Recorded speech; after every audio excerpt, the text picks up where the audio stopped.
Mic check 1 2 1 2. How y'all doing, everybody?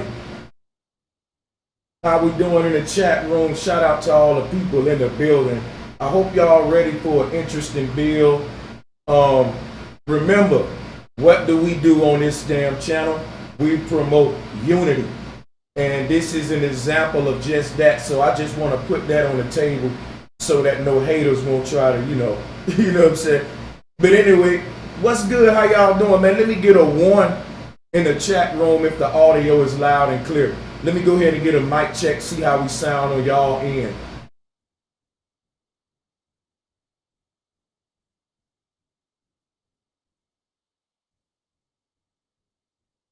All right, we all good, audio good. Now today I got a guest for you guys today, and it's my brother. He goes by the name of Javen Bullets.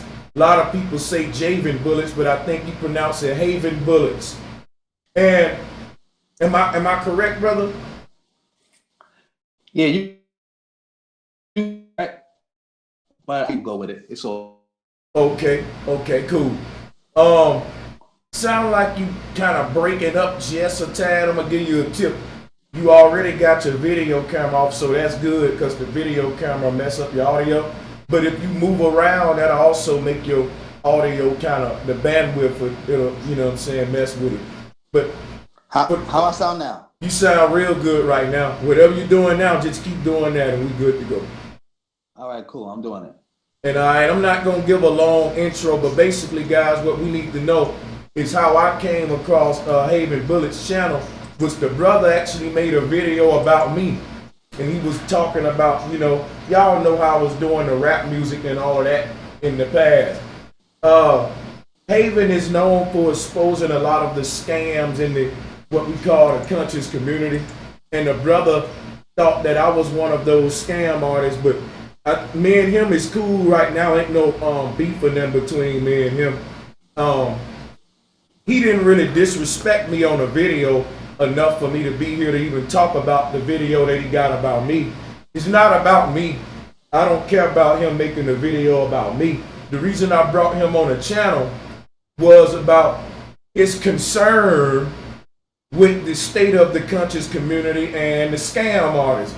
Now y'all know not too long ago, a couple of streams ago, I came out talking about empowerment. That was a real big stream. And I was saying one of the ways to be empowered is just to stop giving your power away out of stupidity. And one of the ways we give our power away is financially all the time. And I've seen myself in this YouTube community, a lot of scam artists rise to power off the back of the people. So I didn't bring Javen here today to debate him. I came to let him speak to the people because what I saw from his channel was a lot of people was just kind of ignoring him, not trying to promote him the right way. That's just what I saw. And for a lot of that reason is because, Javen got a lot of videos about different people. So of course they wouldn't promote the person that's got a video against them, because everybody not like me. I'm just pointing that out right now. Like I said, Javen got a video about me, but that video made me want to interview him even more. So I'm a different kind of guy. I got tough skin, and the people I really want to sit down with are brothers like Javen that's really got a huge voice and is fed up with what a lot of people doing, because they dumb the people down today, y'all, and a lot of people are taking advantage of that. I saw it myself. So I'm not here today to debate Javen. I'm here today to come in the name of unity and to give Javen a platform that a lot of more guys did not give him for whatever reasons. That's not the concern. These platforms are bigger than us. So if he want to come here today and cuss me out on here, he can. If he want to come here today, say whatever he want to say about whatever he want to say, long as you guys know pretty much who Javen is from his own mouth, as opposed to the people out there that's just trying to slander him. That's all I want to do, give him a fair shot, because a lot of time if we do that, that will bring forth unity and end a lot of conflict. So sorry about that long ass introduction. I just had to go there because a lot of people may be wondering, like, what's good with this? But that's what's good with it. All of these brothers in this community are our brothers, no matter we always agree or disagree or whatever. So this is me trying to be, you know, more mature. Now let me shut the hell up and let Javen give y'all a rundown on himself and his YouTube channel and a little bit about him and what his passion is. Thank you, Brother Sanchez. And again, in that video, let me just elaborate on that video I made. It wasn't actually a video saying anything about you. I just put up one of your old rap videos like, oh, look, Brother Sanchez used to rap. I'm happy you contacted me because I accidentally called you, put scammer in the title of the video.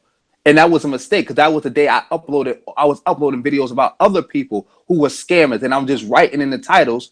And I put scammer by one of your videos because you know you can upload more than one video at a time. So you just write out the titles and you just let it pop up. And I'm happy you contacted me because I just wanted to show people you was rapping, and you read the comments on the video, people congratulating you saying you sound you got some skills. You know, I didn't hate on you on nothing like that. I was like, yeah, bro, got some skills. I was just letting it be known. But I did say something in the title that I didn't take away about the flat earth thing. Because, you know, like I talked to you behind the scenes, I said personally, I don't believe in the flat earth thing. But I said I would never debate anybody because I know I can't prove the earth is not flat or round. I believe in my heart.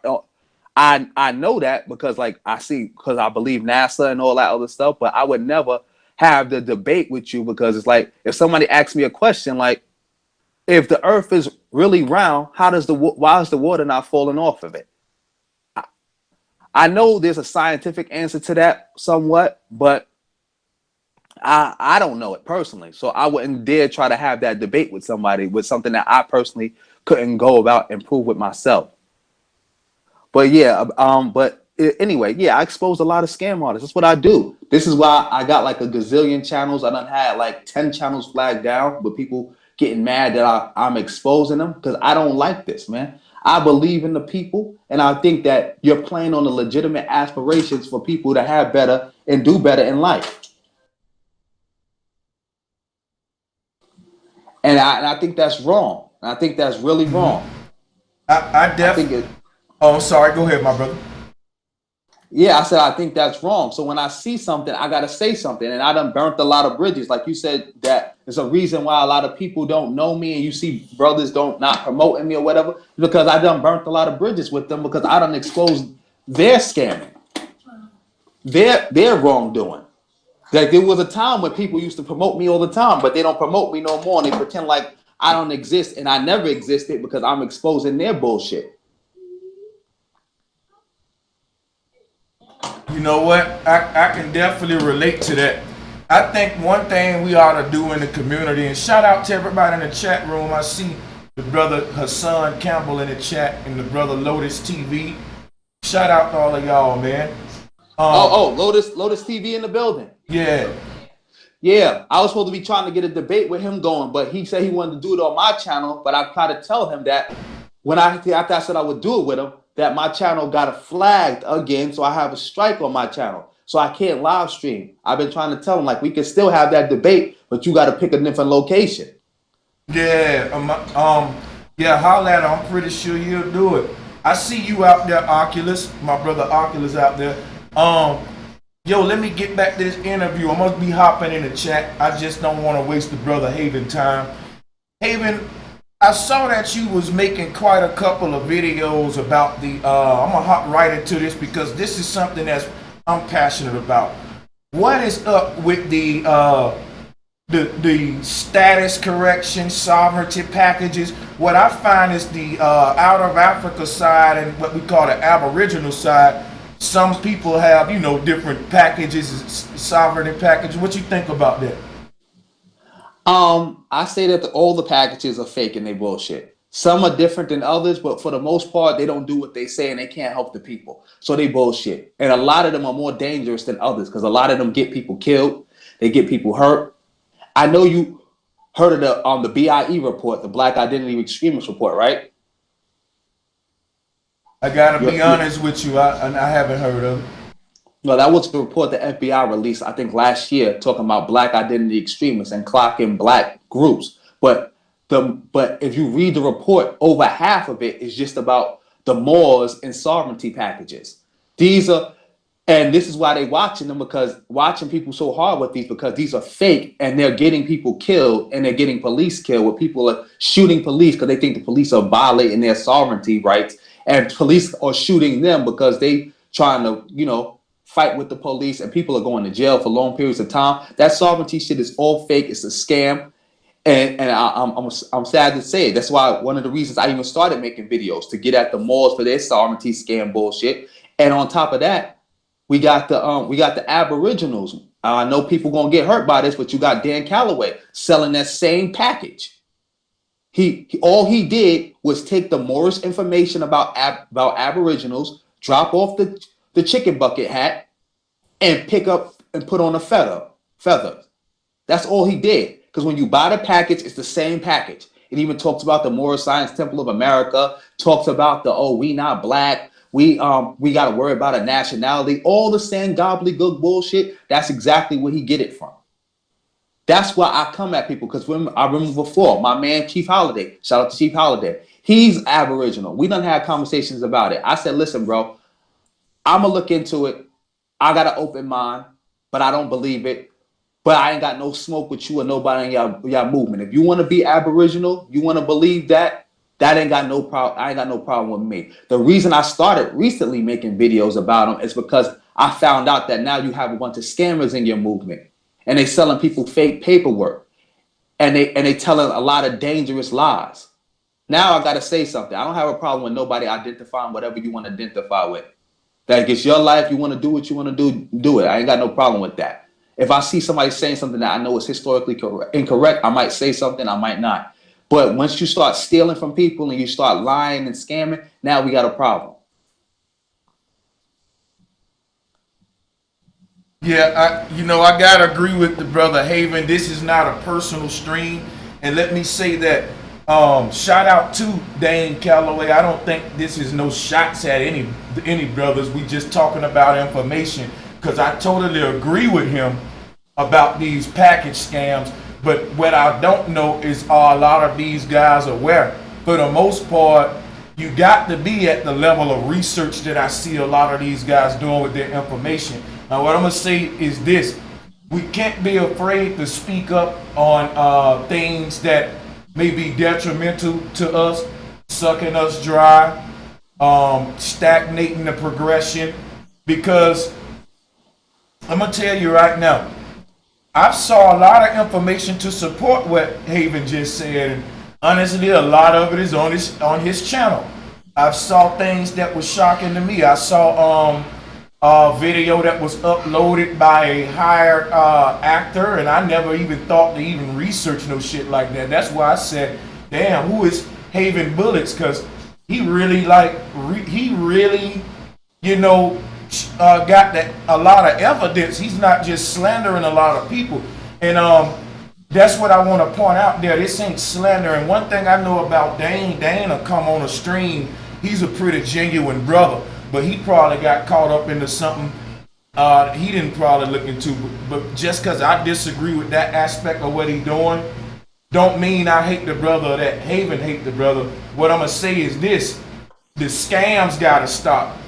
And it's going to take a lot of evidence to prove how it's not a scam, because there's actually a famous Aboriginal entity. I forgot the company. I'll pull it up if I think of it in a minute. But they came out speaking about the modern Aboriginal movement and to be aware of certain things. Also, I saw another video, I think it was on your channel too, Javen, the one that leads you to a Moorish YouTube channel where the identical information was lining up with like the Moors and the Aborigines or something like that. Can you go into that?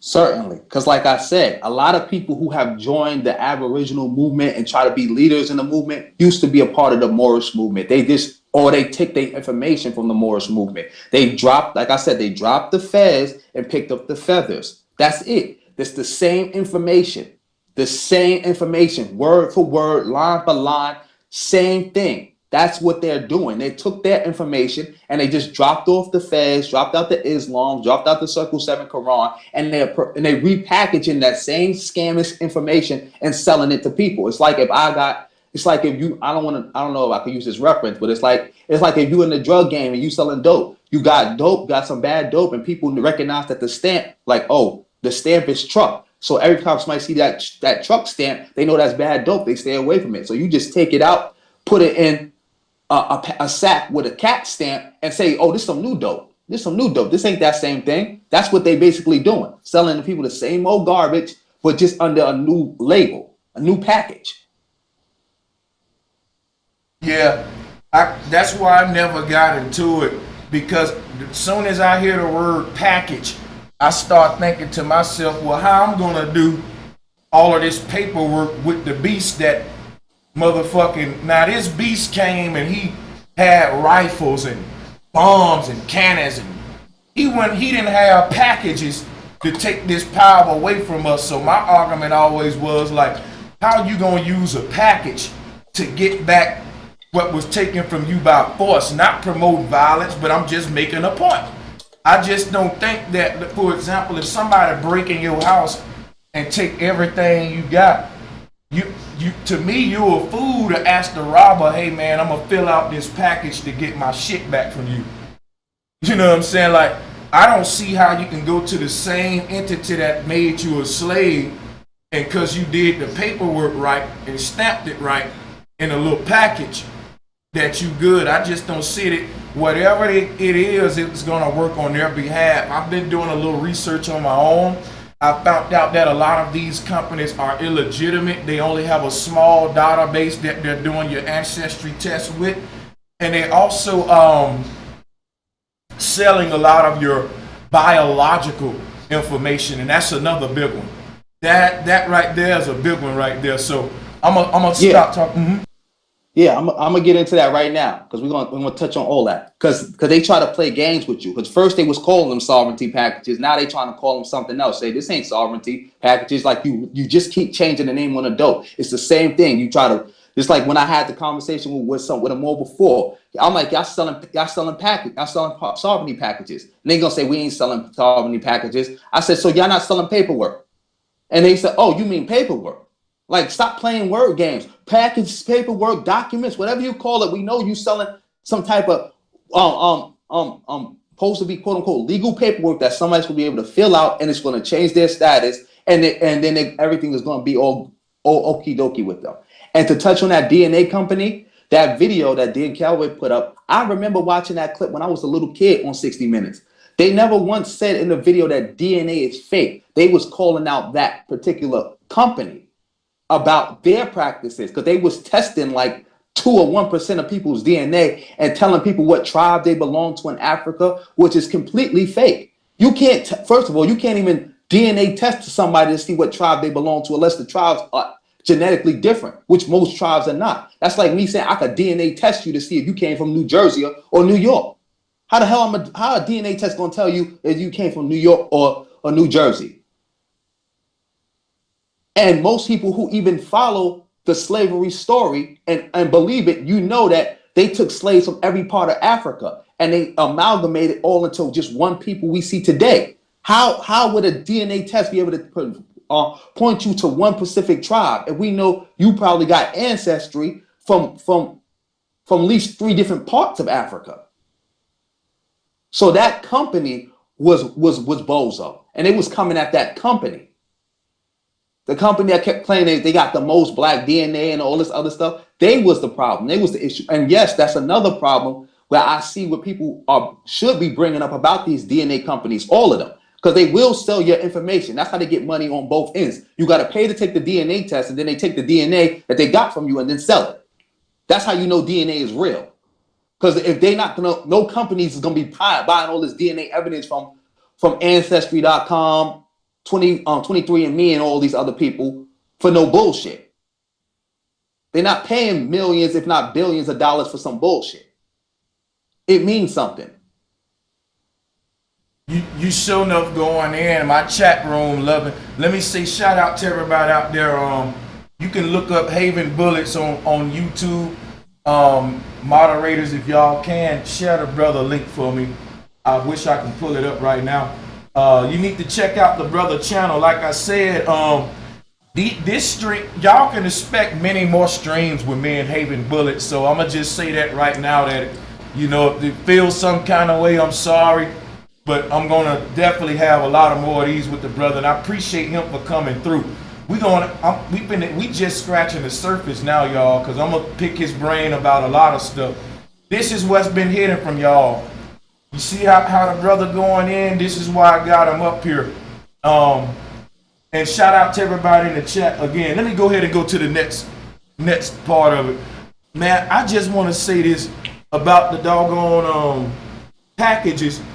How is it that somebody can trace their blood right back to a tribe, to Africa, and the package let them know all the tribes they with, but then they can turn around and do a test from the Aboriginal, the Aboriginal community, it'll tell them what tribes they is in America. How can both be right? Because I was explaining it in a lot of videos, and I just want to hear your perspective.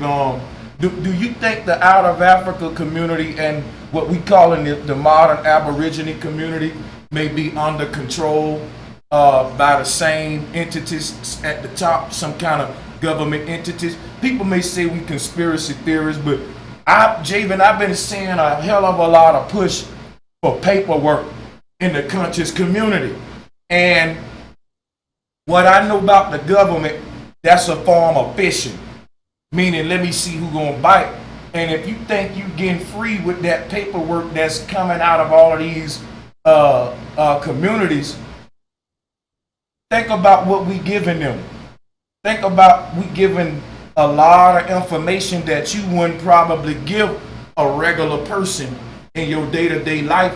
But I see a lot of people turning over that information so willingly for cultural pride.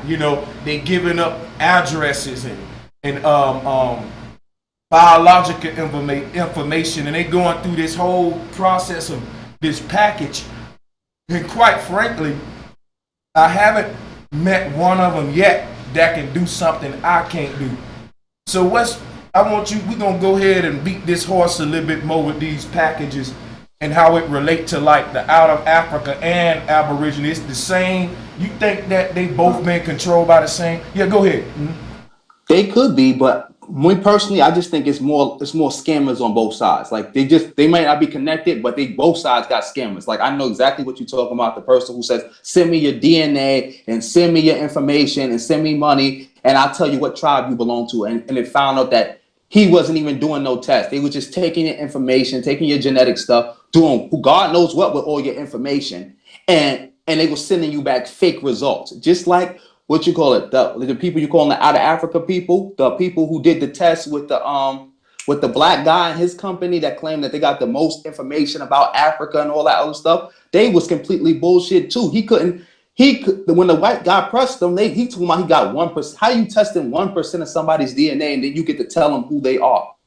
How? That's impossible. How are you again pointing to a Pacific tribe when we know damn well that you can have 3 fucking tribes? Excuse me, I don't mean to curse like that, but you can have 3 tribes living next to each other, because a tribe is it's a social construct. You got like right now, tribes are like gangs. That's like me saying I'm a DNA test you to tell if you a blood or a crip, you a folk or you a people, or you a Norteño or Sereno. How is a DNA test going to tell you that? Y'all the same people. Y'all just broke off into little cliques. So how a DNA test going to tell you which Pacific tribe you belong to? And most of these tribes are made up of even littler tribes, smaller tribes.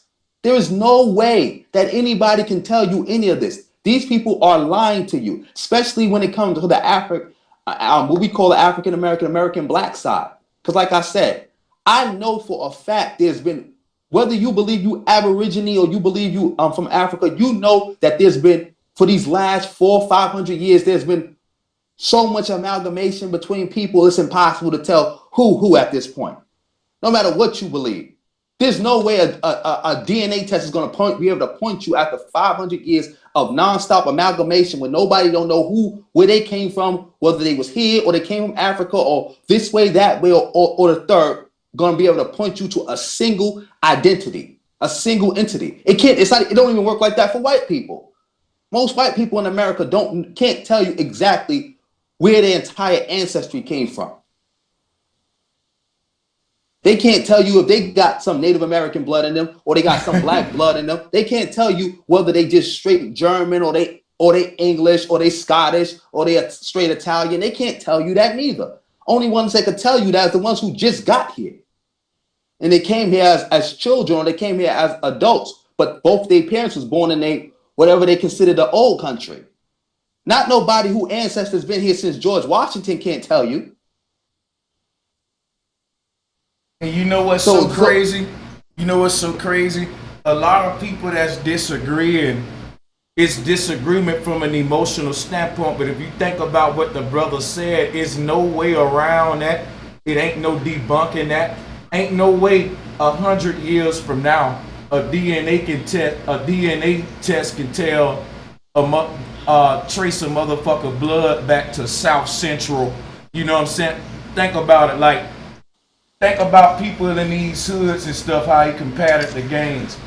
Think about location and blood, biological blood, and tracing it to physical land. Is it possible? Now, the thing about this, DNA can tell you who you are, but DNA could never tell you where the hell you are. It's not GPS. And it can't tell you, you know what I'm saying, the location that a person been. I get what he's saying, but let me sum this up real quick. To the people out there from the Feathers Up movement, shout out to all of y'all. You got to understand something. I'm not biased, and I don't care if you don't like what a person's saying. You should have enough maturity to fucking respectfully listen and dialogue with the people, and that's the example I'm showing out. I don't got to agree with everything Javen say. I'm pretty sure, like I said, I can be debating him on flat earth right now. You know what I'm saying? But we talking about something else that concern you, the people. So even if you from the Aboriginal community, the African community, or neither, just respect the unity, respect each other's viewpoints. We don't all gotta agree and realize this ain't no damn beef. The brother do his research and understanding how the packages are working against us. I've done a little research in that myself. So take it like you would take any other video and learn from it. That's all. And let me say this. I'm not against neither community. You should have cultural pride for your African ancestors and your Indian Native American ancestors. Have it for your Middle Eastern ancestors, your Asian ancestors. You should have on all that shit. I think we're indigenous to it all. So, you know, if you got that cultural pride, that's a plus. But what we're here to talk about is not the fact that, see, I'm giving these guys props. Dan Calloway brought back a lot of cultural pride to a lot of people, so that the out of Africa guys bring back a lot of cultural pride and identity. I ain't against that. It's a beautiful thing. But when you try to take advantage of a person ignorance to make it a lucrative thing for yourself, that's something I'm against. Because one thing I stand by with, if you've been following me, is giving you free videos. If you want to donate to me, you can donate to me. But you can't pay me for information, and you can't pay me like to go and do a debate or nothing. I'm going to do all of that for free. Now, I'm going to say it's a lot of good things that the Aboriginal community and the Out of Africa community has done. And I'm going to give a shout out to Dan Calloway, the YouTube channels, Solar Mind Debate. I'm going to give a shout out to Tribe Up with the brother Ty Data. I'm going to give a shout out to Lotus TV, Aboriginal Power, Wake Up Indigenous Niji. I know these guys may disagree with Javen Bullets, but why, when you have the brother on to face him face to face and speak up about, you know, the packages or whatever, so that we can get better clarity? And that's what I'm doing here today. I would like to see a lot of other people do that, you know what I'm saying? So I'm gonna just mute my mic. I want to ask you a question though. to continue this bill. If you saw the debate with Jabari, what he did against Dane Calloway, the couple videos he made, when he went to the ancestry site to prove his origins and DNA, and the tomahawk popped up. I don't know if you saw that, but what you think about that stop? I know you just went over it, but that's how I kind of feel about astrology today, where you can just go to some website and put in your birthday and all of that, and then it just can, all of a sudden this website know more about you than your grandma and your mama. Even though if someone else put their stuff in and it's similar, they gonna get the same template. So just like the astrology sites, what I see, instead of putting your birthday information in, is your biological. Give me your blood, give me this information, and I'm gonna tell you who you are that way. So what we see is that we using the computers for things today that we would never think to be using them for. And most people will have to admit they wouldn't quote unquote know who they are if it wasn't for a computer.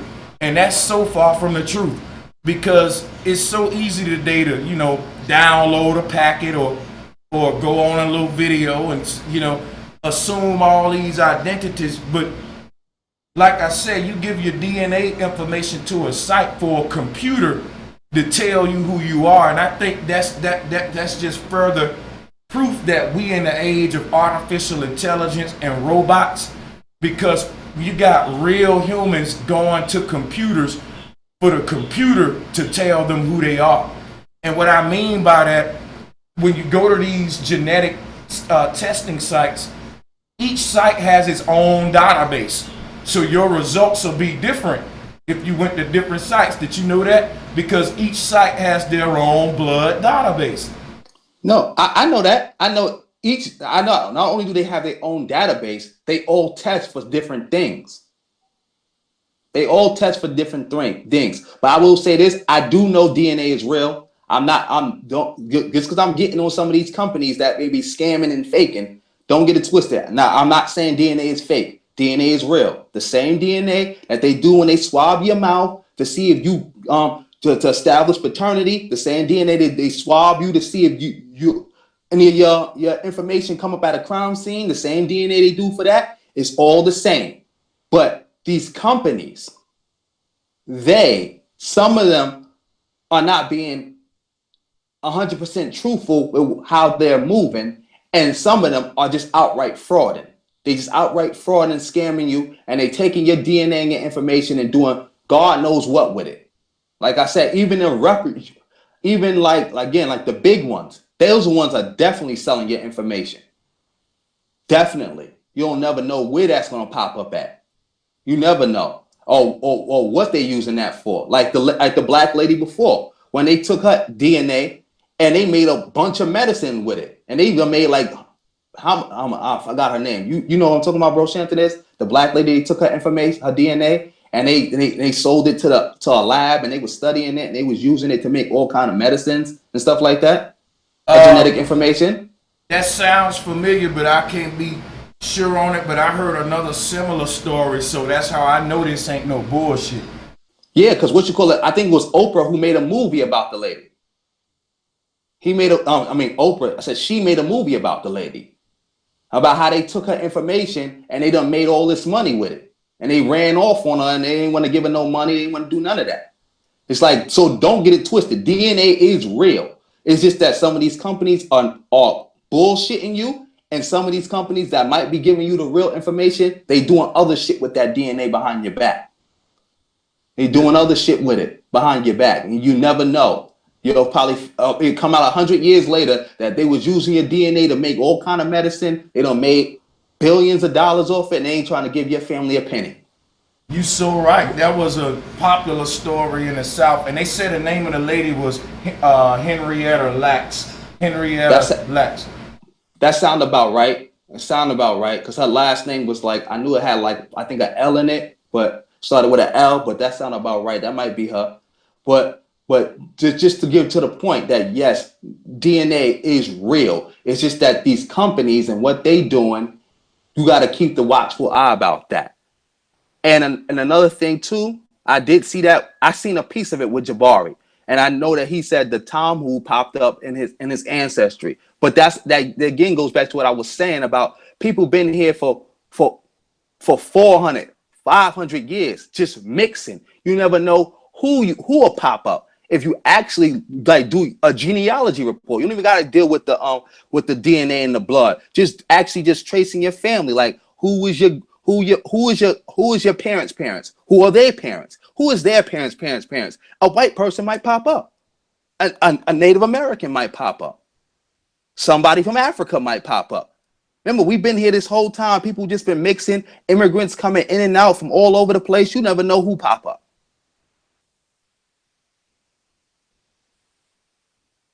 You never know.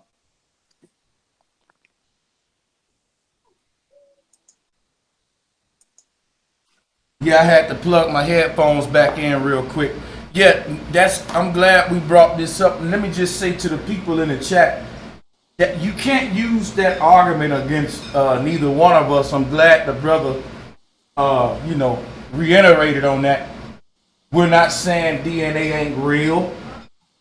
We're saying that the powers that be have twisted the truth and pushed the truth to make you believe that they can do more with DNA than what they can do. So I ain't saying DNA can't tell you who the daddy is. I ain't saying DNA can't tell you who you is. I will debate anybody that think that say that DNA can tell you, that can link a person to a land. That's what I'm arguing DNA can't do, so that we be clear. But Javen, is it anything you want to say before we move to another subject or something else in the bill? Some more questions I got for you. Yeah, and we could wrap this up, but I just wanted to say this at the end. But like I said, DNA, like he said, is for them to try to trace you to a specific land. That's hard, especially when people move. People move all the time. Like again, what I said, like it's just you got to be mindful and just don't let people put you in the trick bag. Like just keep your head open. Like I don't believe things in the past. I don't believe no more. I done got different views on things that I used to have one view on something and now I got a different view on it. It's like you got to be open and don't be so attached where it's like your whole everything is wrapped up into one thing that if anybody tweak it a little bit, you ready to kill them. Critique it a little bit or show that something ain't all the way it's supposed to be, you ready to kill them. And that's why, again, going back to the point why a lot of people don't like me. I got problems with everybody. Like every community got problems with me. And it's just and it don't even be me coming at the community. It'd be me coming at individuals who are misleading people or some things that people might have gotten wrong. And you can see how they could have made that mistake. And it is not personal. It doesn't debunk your ideology. It just says, hey, y'all made a mistake right here. Everybody make a mistake, dog. That's what you're killing me about when people get so personal. And they want to flag my channel. They want to threaten me. They want to do all this for what? What? For what? Because I told you something that you might not like to hear. But I'm doing it to help you out of love. Like I always tell people, the truth only hurts once. Allah hurt 1,000 times. There's people right now sitting in jail right now doing 10 years in prison for fucking with that paperwork. That's hurting. Every day that hurts you, that you wake up and you in jail, you're not home with your family because you let somebody tell you that you could buy some paperwork and fill it out and now you could take property without paying for it. You let somebody put you in that kind of trick bag. And when somebody like me was trying to tell you, don't do it, you was like, oh, he's just a hater. Yeah, man. I just want to say, brother, this been a good bill and very necessary. I hope you got a time to take questions from some of the people in the chat room before you go, or maybe yeah. I got time to take. I got time to take questions. I got time for somebody to, we could build on something else. I got time. Okay. Yeah. Let me ask you another question now. This kind of off subject.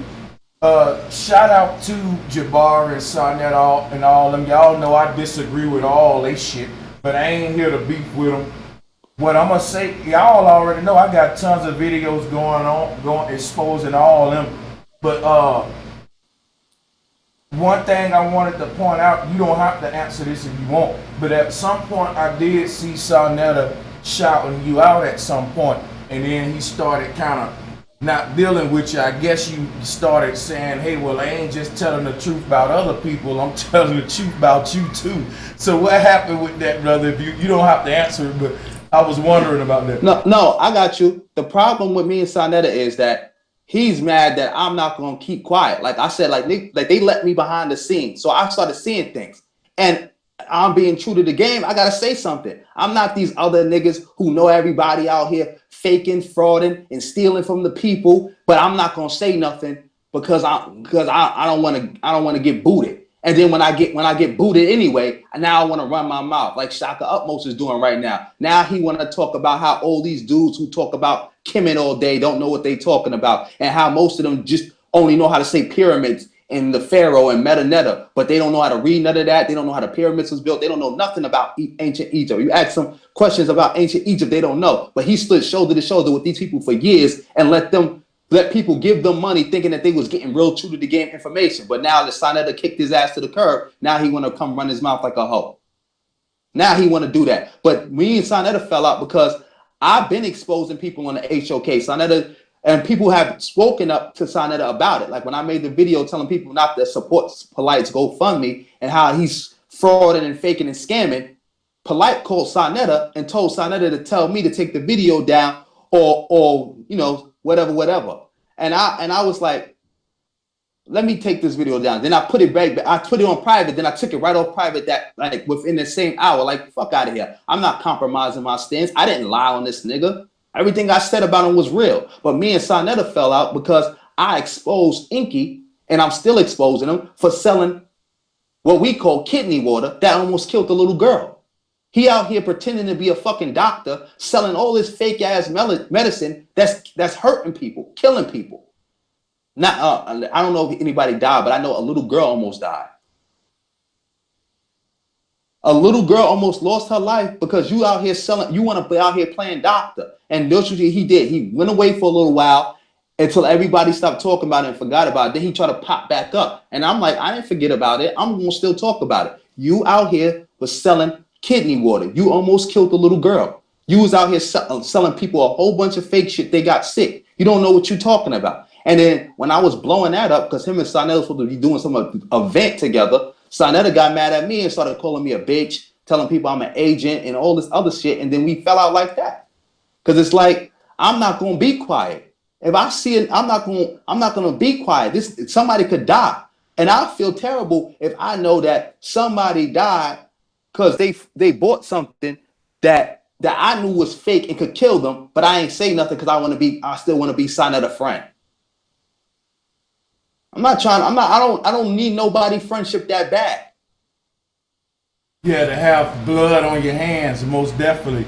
That's called dignity. You know, a lot of people don't got that nowadays. We live in a time where men sucking off other men and get positions and places and to come up, and it's just no more dignity. So that's another reason why I got you on here, you know what I'm saying?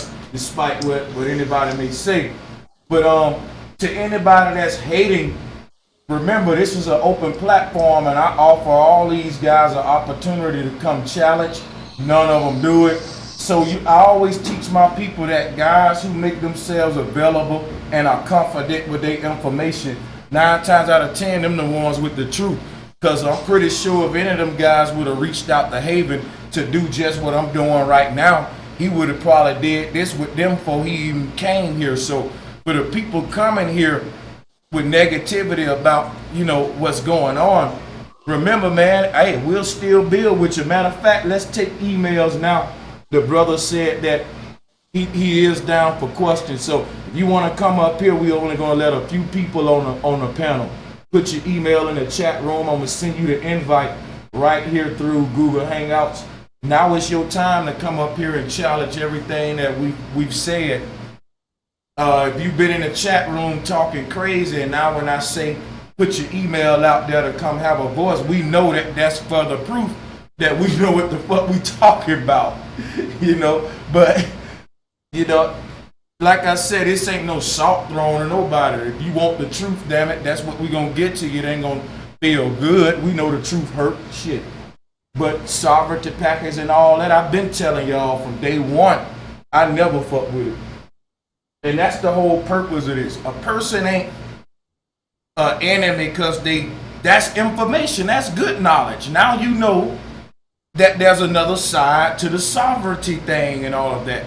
You should start researching it. Don't believe us, prove us wrong. Go research it on your own. You know, that's how you do it.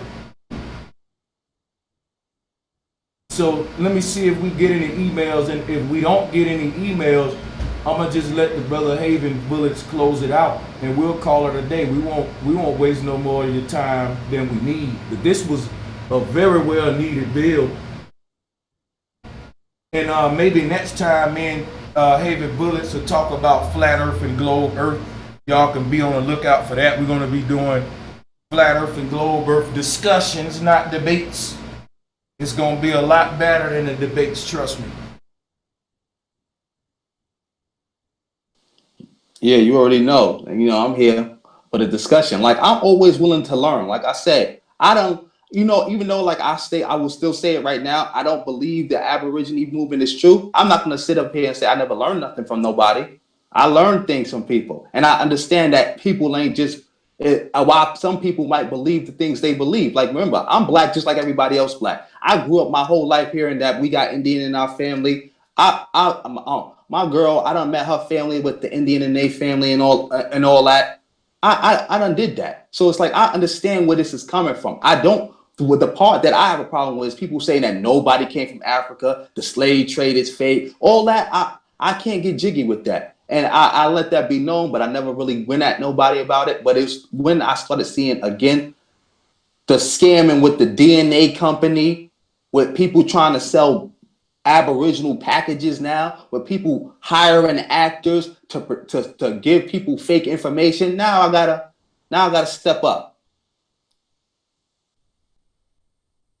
Yeah, I'm definitely with you on that. Some of these brothers' arguments, I know for a fact, can't be debated. He got the solid evidence and proof on them. Otherwise, I wouldn't align myself with somebody with faulty information. I just don't care about standing next to the popular people and being inaccurate or falling short of truth, being what we call a truther.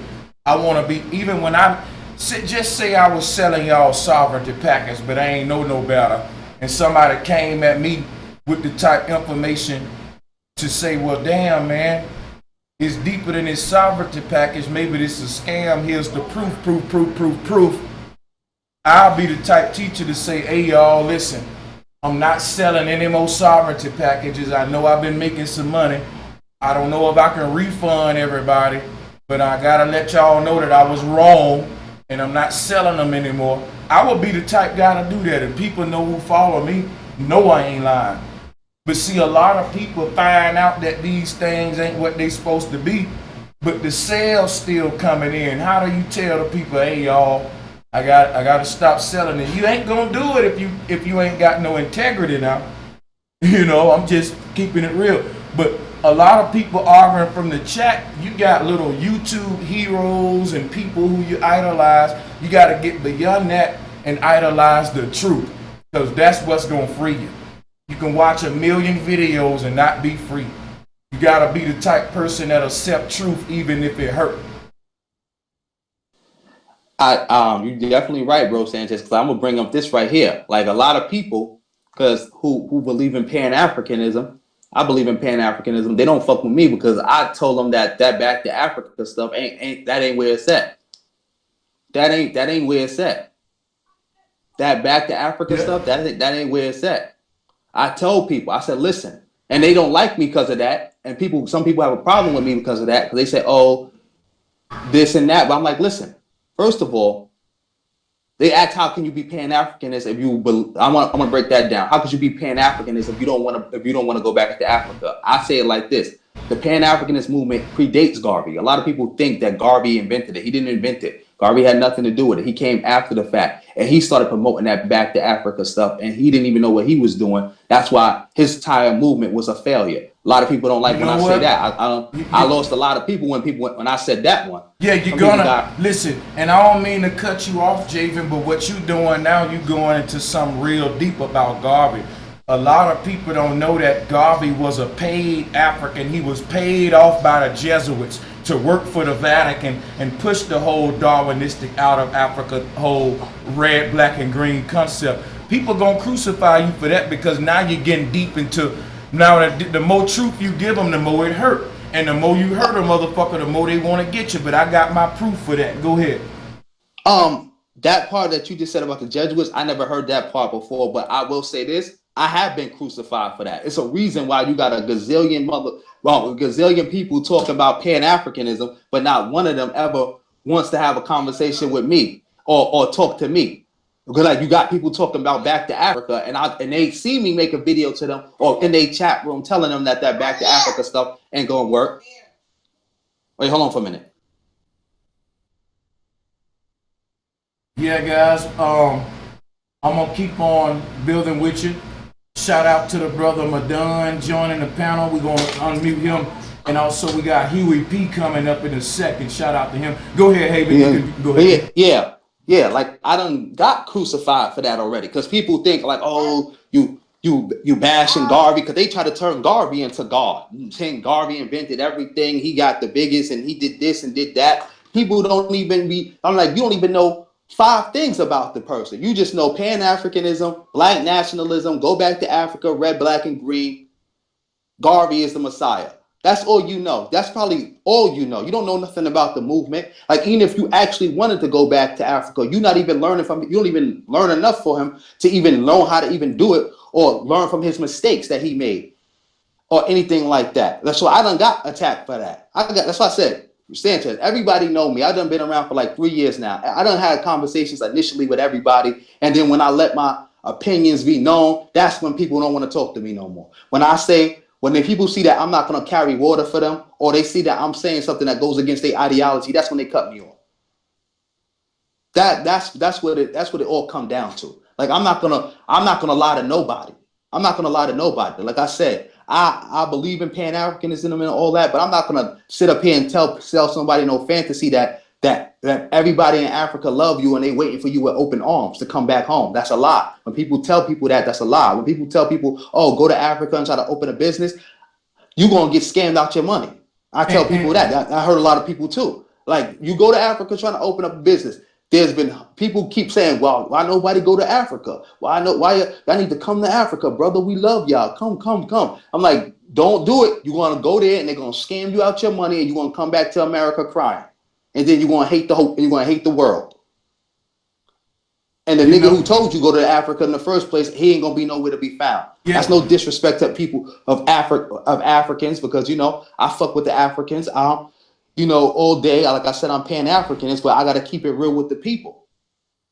And I'm not saying everybody in Africa is a scammer, but I'm just gonna tell you what I know. I done heard the stories, I done seen, did the research, I done seen from the last couple of decades, hundreds, thousands of black people from America going to Africa with their own money, not asking for nobody, for no handout, nothing, trying to build, trying to start stuff, and they just get scammed about their money and they gotta come back to America, heartbroken.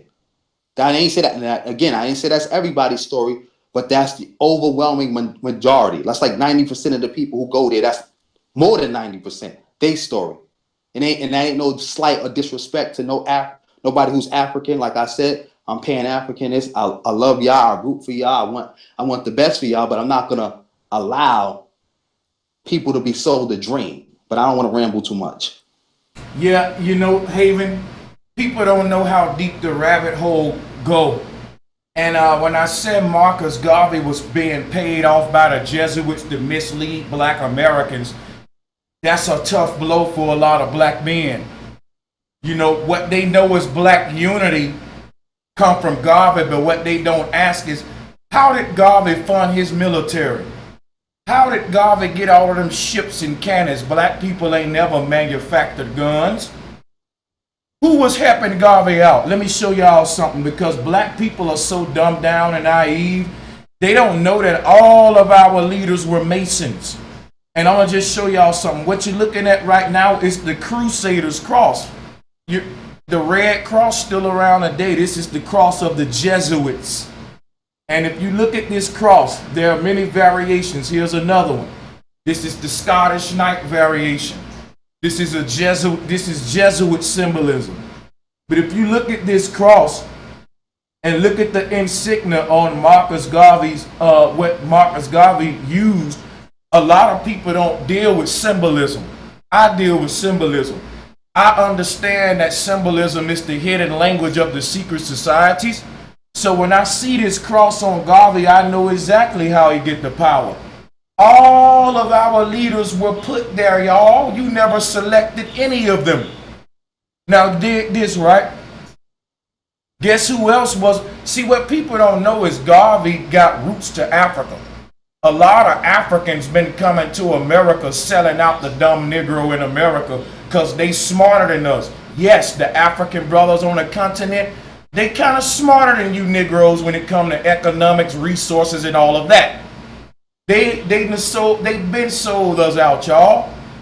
They've been sold us out. So this out of Africa thing was planted by rich ass Africans to further suck the black race dry. You think they came over here to set you free?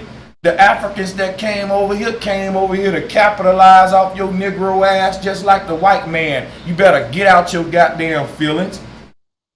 Marcus Garvey was one of the first ones. Guess who was one of the second ones? Nelson Mandela. Now look at this shit. You see Nelson Mandela with his Jesuit cross on, standing next to the Scottish Knight guy. The Africans been selling us out, people.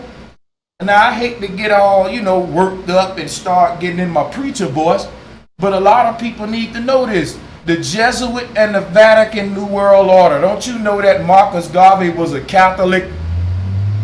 Don't you know that Marcus Garvey was under the orders of the Catholic Church to give black people monkey stories and out of Africa pride to link them to fucking monkeys? You are indigenous to every continent. That's what I'm telling the dang on Aboriginals and the out of African folk.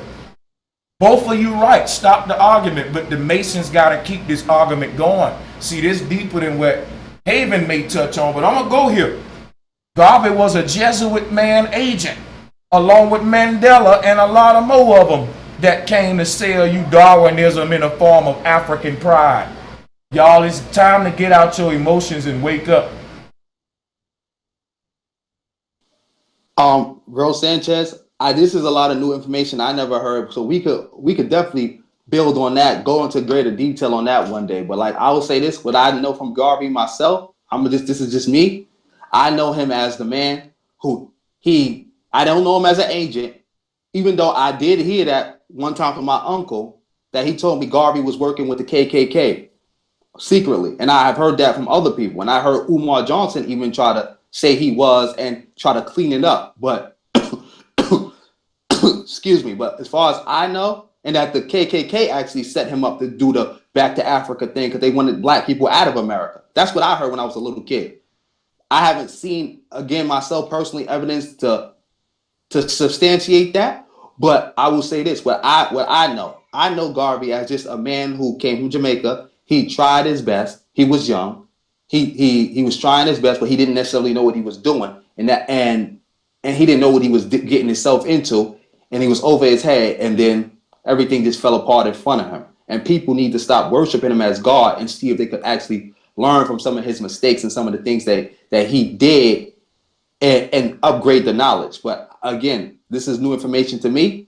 One day we can have a bill about that, especially on. I want to see if you got any information about that KKK stuff. That the Ku Klux Klan is the one who put him up to it, to the whole back to Africa stuff. Like they was gonna help fund him and all that, as long as he convinced black people to leave America and go to Africa with him. If you go and look up what the Jesuit police, what their uniform is to this day, I swear to God, Marcus Garvey had a tie, and his mission was the same as them. But a lot of black people gonna crucify me for it. This is the Jesuit headdress that we looking at now. This is the headdress of Jesuit police. To this day, if you go to London or the Vatican, you're gonna see the guards around the castle wearing this style of headdress. If you go to Queen Elizabeth Castle right now, this is what the guards are wearing. And all I'm saying is that this is who Garvey was working for. People may not understand that, but he got the same headdress, same insignia, same Darwinistic concepts, to make us not focus on being great here where we are, and to make you feel like you gotta go somewhere else where there's this Valhalla for you, when no matter where you go, if you take this same ratchet mentality there, you ain't gonna excel there. You could take every nigga out of South Central LA and put them in Africa, they just gonna still be claiming Crip over there. Like, this is a mental change. We gotta stand up and change where we at. So that was another thing I was, we can touch on in the future joint. I just see the control mechanisms that took place throughout time. People don't know how far back they go, and they think that they end at people like Garvey when really they actually start at these people. You know what I'm saying? And this can get you crucified, but it's nothing but the truth. I'm gonna go ahead and mute my mic because we got a lot of people. Oh, can I just say one more thing, Ro Sanchez? Hello? All right. I'm gonna say this. I forgot to address this part. You said Africans are smarter than us. Africans are not smarter than us. That's another thing that got me in trouble with. No, I said economically, in economics.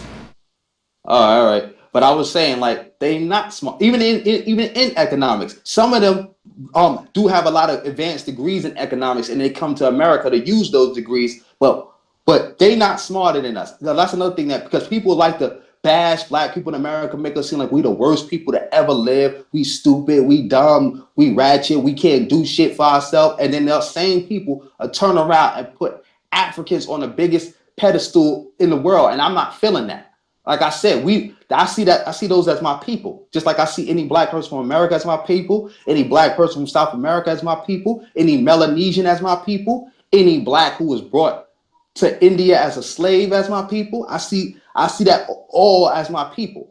But it's like, but I'm not gonna put nobody above me and put them on this big ass pedestal that they so smart, they so great. Because if that was the case, they would not be coming over here like that. They would not be coming to America like that.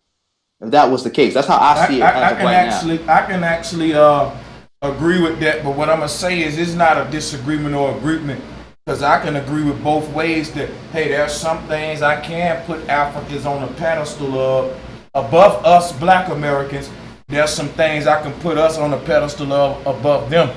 And in my opinion, economics is one of those things they outdo us in, communal thinking with their resources. But that's just my opinion. Now, I feel you. I see what you're saying now. I thought I thought you was trying to say that they just smarter than us, like we just some dumbass niggas who can't do shit, and then every African is like a genius. I thought that's what you meant. That's why I was saying, like, nah, I can't rock with that, Sanchez. Yeah, like, I know that not to be true. I definitely feel that. Yep. Hey, Madon, I'm gonna go ahead and let you unmute your mic, brother, and talk to the people. Welcome back to this panel, bro. Shalom, peace, and blessings to both y'all, brothers. You and Javon Bullets, Javen Bullets. I would say, just to stay on topic, the difference I've seen between us and people we call Africans. I think Africans, they just have a true pride in themselves, like, you know what I mean, like in their culture, in their what they believe on, and in their country. You know what I mean? It's like they stand on it. Like they don't care what no European think. They don't care about none of that. You know what I mean? They just straight up, man. They out for their tribe first, and they're not looking at us like, yeah, those are our people. No, they're looking at, no, I'm gonna help myself first. That's how I see it when it comes to Africans. Because I work with a lot of them when I lived in Pittsburgh, and I seen a lot of them from Nigeria. They got their own self sustaining mechanism already programmed inside their head. Like, look, even on America, everything I do in America is all for my people back in Nigeria. Yeah, I can definitely go with that. Let me say one thing before I pass you the mic, Javen. I forgot. I got to give the brother Flat Earth Trini a shout out. Appreciate the super chat donation. I will be discussing the blood over intent contract in the future. Yeah, but to what Brother Don said, that is true. Remember, we got stripped of knowledge of self. So you can't take pride in something you don't even know exists. And when black people do make a new culture, we always throw it away. Remember, black people created most of the stuff that people consider American culture was created by black people. Just that we had it, white people took it, then we just created something else and then forgot about it. Most black people don't even know black people created rock and roll, country, jazz, all this other stuff. They don't know that this originally belonged to black people. They just white people just take it from us, and then we just go on and just create something new. So it's hard to have pride in something when you every generation or two is starting from scratch. When you're just starting from nothing, even though we didn't come from nothing, most people looking at it like that in their head that like what do we do? Well, that's why when people say, "Oh, black people in America ain't got no culture," we created the most culture of any group of people in the last 100 years. But the average black person don't know that, and they'll get put in that trick bag and start feeling bad about themselves. But you are absolutely right about that they more tribal focused, and that's one of the issues why I said people you can't go back to Africa. Maybe it might be good for a black person here or a black person there, but as far as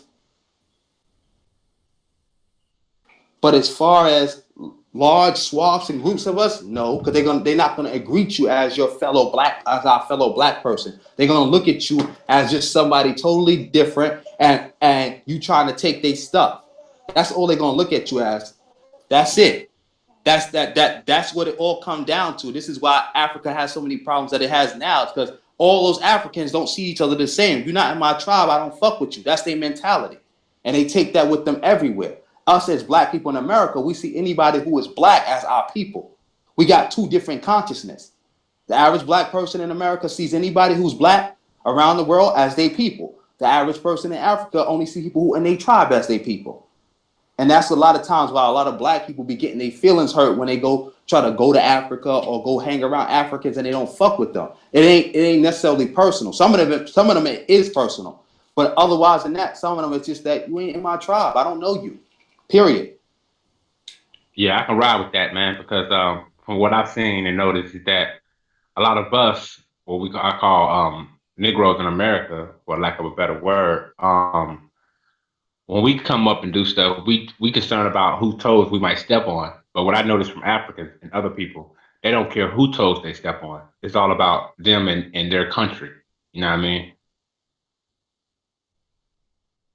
Correct. I mean, we are very worried about, that's a lot of things. That's one of the things that's holding black people back from progress is that we too concerned and too worried about how other people how somebody else gonna take it.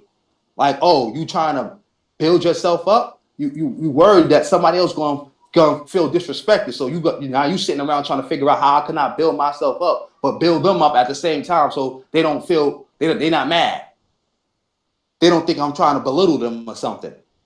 How can I big myself up without worrying about, oh, somebody else going to get offended? Right. And see, that's a thing that I got to talk to. Like, we don't have to look for like Africans to come over here to help black men. If black men over here will stop hating on each other and scamming the motherfucking people. All of the black men over here that would be at the front line of helping the black community are out there talking about receiving the fucking help from outside sources instead of them doing it. Now, while they promote this out of Africa shit, nobody really do it, but they get support from the people and they get empowered just by promoting the idea. I look at it like Wakanda and Black Panther, right? If you think about that movie Black Panther, it show you the situation we in. The fucking Wakandans had the damn power to free the so-called black man and woman, but they didn't. They was worrying about their goddamn self. That's the situation we in right there. And the people who over here selling you the out of Africa shit is because they family sell dashikis. They family sell. They can't afford for you not to have. A lot of this outer African culturalism come from Africans. And I remember being little, my mama buying me an African suit from the Africans. You know what I'm saying? I remember that shit. So I know that there's a huge African culture in Harlem and different parts of New York because you got to remember the Hudson Bay. Africans was been coming in. New York is a melting pot. So the Africans been selling their culture just like the Italians, just like the Chinese. That shit is still not you, and they don't give a fuck about you like that. And guess what? It's still some good. Like I said, I'ma still rock my dashikis and have African pride because I respect all cultures. That's just me. But the fucking the agenda behind all of these people is to sell you a culture. If you had a culture, you wouldn't buy no damn culture, now would you? If you had a culture, you wouldn't go purchase packages and feathers and dashi. You would be too busy rocking your shit. Just like when you see the Africans, they always rocking they dashikis, they got their culture. You buy different cultures because you can be sold something when you don't have one. So that aspect of this conversation, I got to agree with. That's just the truth. Hey, that's real, brother Sanchez. So we got to remember, man. There's over 400 to 500 different millionaires and billionaire Africans. You know what I mean? They had the power and the resources to change the lives of Black Americans overnight if they wanted to. You know, it's millionaires. It's many millionaires, African millionaires and billionaires. They can change it overnight if they wanted to, man. But we see that's not the case. It go back. Oh, go ahead, Haven. Yeah, but that's because they're not even helping each other. Like that's what another thing that I keep constantly. That's why people get mad at me. But it's like like I keep telling people, I'm not against Africans. Like I said, I fuck with Africans. I be teaching about Africa. I love Africa. Niggas know, like I said, I'm Pan-Africanist. That's one thing. If people ever ask me if I had to name one ideology that would define me, it would be Pan-Africanism. But Pan-Africanism from the original standpoint. Not all these other add-on theoretical contributions and all these other rules. Just from the standpoint that I see myself as a Black person and I rock with Black people everywhere. That doesn't mean that I'm gonna let somebody now, just because I said that doesn't mean I'm gonna let some Black person from Africa take advantage from me no more than I would let some Black person from Harlem take advantage of me. And again, back to the point, Africans don't see it like that. They don't even see it like that amongst each other. They too worry about tribe, nationality, and all that other stuff. That's why they can't help each other, and that's why the Chinese could come in there and do what they do. The Arab, the Indian, the white man, all of them could come in there and do what they do. Because instead of looking to each other for help, they looking at each other as the enemy, and they looking at everybody else as for help. Looking to everybody else for help instead of just helping themselves and working together. This is why you got a literal slave trade going on in Africa today. The Libyan slave trade. When the last time you heard I seen an African news reporter talking about the Libyan slave trade? When is all these armies in Africa going to come together in the Libyan slave trade? You got Arabs in Libya taking Black people, trying to get to Europe, capturing them and enslaving them right now as we speak. And the main people I see speaking up about it is Black people in America, because we care about all Black people everywhere. But you got Africans sitting in Africa like, well, they ain't from my tribe. They ain't from my country. I don't care. I don't give a fuck about them. They ain't my people. And that's why I brought up that Wakanda, that Black Panther movie. Man, if you really look at that movie programmed millions of Black people to be okay with the death of a Black Messiah. Because if you think about what Killmonger was trying to do, he was saying, look, you Africans, goddammit, y'all got this shit that can free us.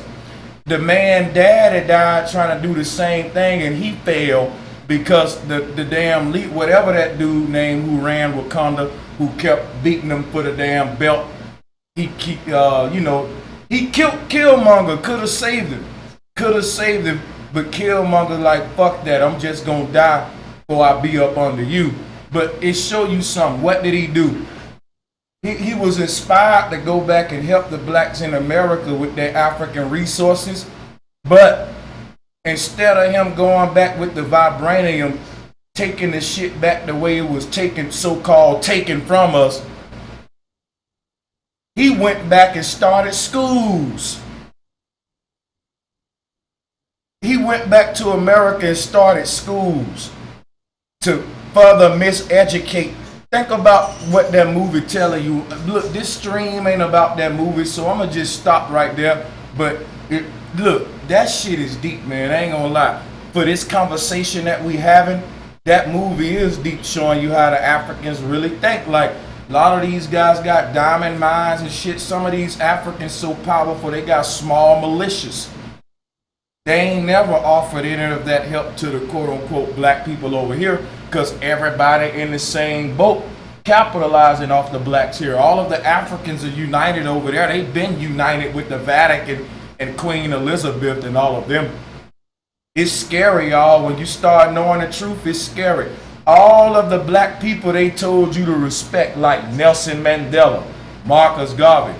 When you look at the pictures of these people, they was politicking. No, that's Gaddafi.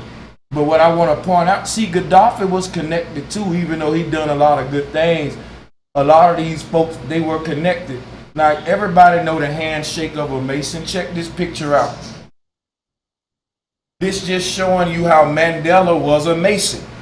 Garvey was a Mason. There's a lot of popular Garveyites that'll come out and tell you, so what? Marcus Garvey was a Mason, but look what he did for the people. I can't get jiggy with that. So they admit that Marcus Garvey was a Mason, but they said, well, look what he did for you. That's the same tactic that Jabari Osazi tried to use on Sarnetta TV. He said, well, if you're gonna get mad at me for being an A5A member, get mad at Martin Luther King. Yeah, get mad at his motherfucking ass too. I don't care how many Negro sellouts you name. We're going to get mad at them too. Don't let them play that tactic with y'all to start naming people who you like, and just because they sold out too, you give them a pass. No, buddy. All of them in the boat together. And the fucking new leaders of... See, what you got to realize about Masons. Masons are very prideful of the Masonic legacy. So a lot of their grand large members, and even Prince Hall himself, is deified. But you don't know how they carry on their legacies. And basically all the big names you hear, like in Black History Month, the big names, like I said, Marcus Garvey, Nelson Mandela, these was high-ranking Masons. And the reason they got the people worshiping these guys is for the reason they worship them. But it's a game they playing on you. You don't know why these people important to you. You just been taught, hey, respect this person. But you don't really know what that person stood for or did. And you've been told, hey, but look how much they did for black people. Prove it. Prove it. What did he do for black people? Because I can show you how all of these guys, it's the reason for us being in the problem we in today. And that's why they flossing these Masonic symbols and insignia around, because they was part of the problem. And the truth don't hurt, guys. But it's time to wake up. Hey, that's real, Sanchez. And I think what a lot of people were trying to say, but a lot of people don't say, is that, because the question I ask myself, like when people say this person was a Mason and this person was this and that, the question I always ask myself, was this in the beginning of their career, or when they was up and coming, or was it in the latter part when they gained social and political status and a name for themselves? Did they become a Mason at the latter part, when they was so-called making a movement, or was it in the beginning when they first got a conscience of fighting against the system? You asked a good question. None of these guys never had a conscience to fight against the system. Once you start understand how the Brotherhood of Masons work, they train their implants from childhood. That's just like the Mickey Mouse Club. Did you know that the Mickey Mouse Club was a COINTELPRO CIA organization of training children since they're a child how to control adults? All of those kids that join the Mickey Mouse Club grow up and rule over you and your children. You see what I'm saying? And they know the secrets of the Brotherhood. And I'm going to be making videos exposing the CIA, Walt Disney, showing you how the controllers are put in place. You really live in a matrix. So when people be like, man, Huey P. Newton started the Black Panthers, and then the government infiltrated and stopped that brother mission, the people are so lost. Huey P. Newton was an implant from the fucking jump. He was a Sigma. He was an implant from the jump. They started the black movement so that it'll never start organically. The best way to control the opposition is to lead it.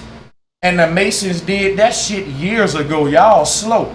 So when people look back at Garvey and think that he was something special, why do you think the Masons give big ups to him and the Pope and the people who say fuck the Masons, they love Garvey too? Think about this, the fucking Masons love Egypt and the pharaohs, and the people in the ghetto struggling love them too. Why?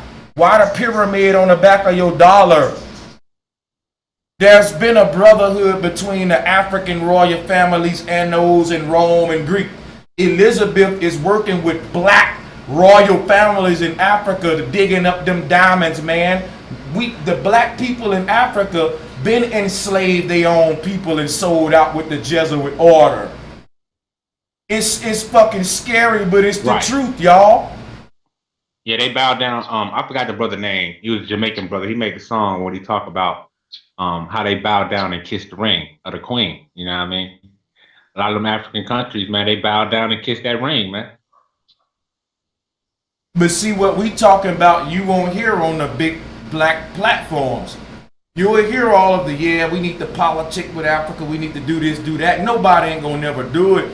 But what's really keeping us down in America is this order, this hidden order that nobody wanna talk about.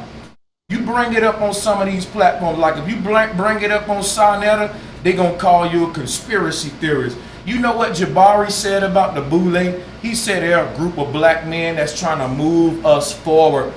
People, we in trouble. Y'all don't see how close these agents are to you. Now, I'm talking too much. I don't even know if we still got Javen on the panel. No, I don't want to hog the mic. No, I'm still here. I'm listening. Like I said. You're right. They are trying to move us forward. Move us forward in their position. Like I said, I was listening to what you were saying because, like, I keep an open mind because, like, I was just thinking about what you were saying about Martin Luther King. Because personally, Martin Luther King is a hero of mine, and I felt that he died.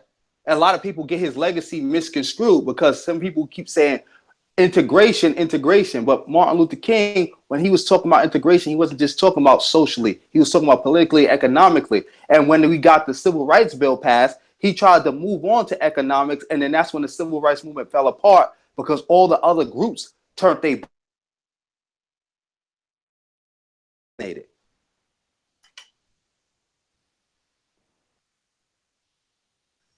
Yeah, man, King was definitely a powerful brother, man. That's what I'm trying to figure out. What Bro Sanchez is saying that he was a Mason. So I'm like, because first of all, I don't really know too much about the Masons. I keep that up front because I constantly hear about them, but I don't actually know anything. Yeah, let me tell you what Dr. King's agenda was. And I'm from the South, like I said, my granddaddy marched with him. But if you go to the South today, I'm gonna tell you something right now. Now that I'm where I'm at, now I realize why Martin Luther King, what he did wasn't in our best interest. First of all, what Martin Luther King did, I can't lie, the march did help black people in the South in the time when we was being oppressed. The boycotts, the marches, it did bring us more rights in the South. But what happened was, it created the protesting Negro. See, you got to understand what a sociologist is. A sociologist teaches you how to react with symbolism. So if you watch a talk show, it's gonna tell you when to laugh, even though that may not be funny to you. It's got a hired audience that's gonna laugh at the point where they want you to laugh. And guess what you're gonna do? You're gonna end up laughing, even though it may not have been funny to you. And a part of the talk show where they want you to be sad at, they gonna have the audience say, oh, so they programming you on what to be happy and sad about and how to react in certain situations. What happened with the civil rights movement, it created what's called a protesting Negro. The Negro who go and boo-boo on a flag and think he done something good. Now that's part of your pro-black movement today. You had RBGs out there taking shits on a flag, grown ass people naked on camera doing nasty, disgusting shit like that. to get back at America instead of rise up their intellect and their intelligence and start fighting it that way. They trying to get you to fight it on a dumbed down level when the real war is you battering with your knowledge, your wisdom. You can't defeat the beast as a dumbass. He gonna gobble you up every time. So when you get dumbasses trying to defeat the beast, their form of revolution is taking a shit on a flag. Their form of revolution is vandalizing their own goddamn community. So who taught these people that behavior? It was a long process of programming the Negro in America on how to rebel. And they had a bunch of niggas in suits like Martin Luther King, Al Sharpton, and a bunch of niggas getting paid off selling you victimization, but never a solution. So now you look up today, you got what's called a pro-black victimized prosperity pimp. That's the niggas that's got 10 different DVDs on how you became a slave, and a nigga with 100,000 subscribers with 100,000 videos telling you how you became a slave, but they ain't got one video on a solution. Because the moment the solution come, they can't sell you no more documentaries on your ass being a slave. So the whole thing about the black revolution was televising it and economizing it, with never solving the fucking problem. So you got niggas even getting awards today. They got an award shows for consciousness. They got a fucking award for who got the longest dashiki. They got the fucking award for who got the loudest black power. But yet we still getting worse in these conditions because they showed you the false way on what revolution is. Bro Sanchez, I'll say this. I do agree with that the civil rights movement did create the whole protesting Negro. I personally don't blame Martin Luther King for it because I believe that he was just using it as just one solution. He didn't say that was the end all be all solution, but it did. You mind? I know I'm cutting you off, but you mind if I just plug one more thing in about Martin Luther King? You got to talk about Farrakhan. We know the Nation of Islam is a Shriners organization. We know that the leaders of the Nation of Islam, the founders of it, were Shriners and Freemasons. We know that Martin Luther King was an Alpha Phi Alpha. What is I'm saying here? How is Farrakhan able to get a million-man march in D.C.? Because Farrakhan got a contract with CNN. Farrakhan get paid by CNN and Fox 6. Farrakhan got to get a permit for Washington, D.C. to have that many black men congregating. And you know what happened when they go and congregate with the million-man march? Doritos make millions. Pepsi make millions. Aquafina make millions. Because this many Negroes congregating and they got to drink something. They gonna get hungry. CNN make millions airing this shit. We don't see how our revolutionary was hijacked and televised by agents, and it was economized for the people who were spearheading it to get paid off of it while you continue suffering and no solutions never happen. So it's deeper than what y'all think, and I know you want to put these people on pedestals. I did too, but it's deeper than the reason they would let Farrakhan have that many black men gathered at the nation's capital. You go and try to gather 20 niggas in front of your house right now and watch how quick the police pull up on you niggas. Farrakhan can gather damn near 1 million niggas at the nation capital. And why would they give them the permit to do it? Because everybody eating off of it. Why did they let Martin Luther King give his goddamn speech at the nation's capital, at the Washington Monument? Because all the Masons go there to do their dirty work, because damn Washington was a Mason, and they just going to do the work of the Masons at the big ass phallus called the Washington Monument. People, we gotta wake up. We gotta wake up. You gotta look at how these people able to do what they able to do. When you niggas go out there and protest in these streets, they shoot your ass down and spray you with hose pipes, tell you to go the fuck back in your house. They got the riot team out there when you niggas protest. But yet Kaepernick can protest and get a contract with Nike. See, the only way you can rebel is when it's controlled by the people who lead in your opposition. Man, y'all don't hear me. I wish you'll wake up. Well, can I say something real quick? Let me say something about Dr. Martin Luther, the king of the 50s and the 60s. I ride with Dr. King, man. Because I got a bunch of his vinyls, a bunch of his speeches, man, that the public don't put on or they don't play or people rarely get to hear.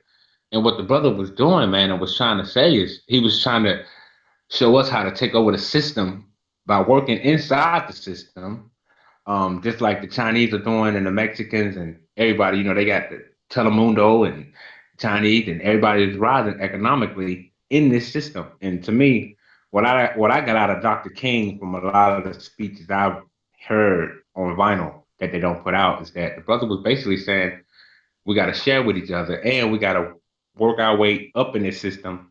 And if we really want it, we take it over. And we see that that's what different cultures. Yeah, but see, here's the problem. It never matters what a leader say as much as what they do. That's the same problem with the Bible. The Bible say a lot of good stuff. If people actually did them, this world will be heaven. But so I'm not concerned with what these people say. Just talking can get you paid, man. Pastors go up there and talk their ass off for every Sunday, then fuck the deacon's wife. Then pedophilia tamper with the little boys in the church.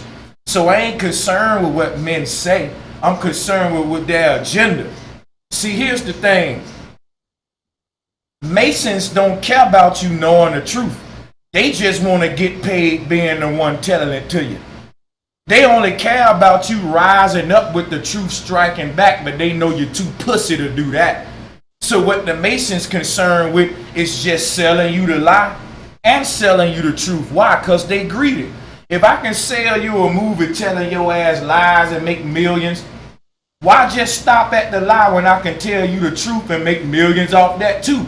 It ain't like me telling you the truth gonna make you do something to me. You ain't gonna do shit with the truth. You ain't gonna rise up with the truth. So the Masons might as well sell you the truth and a damn lie.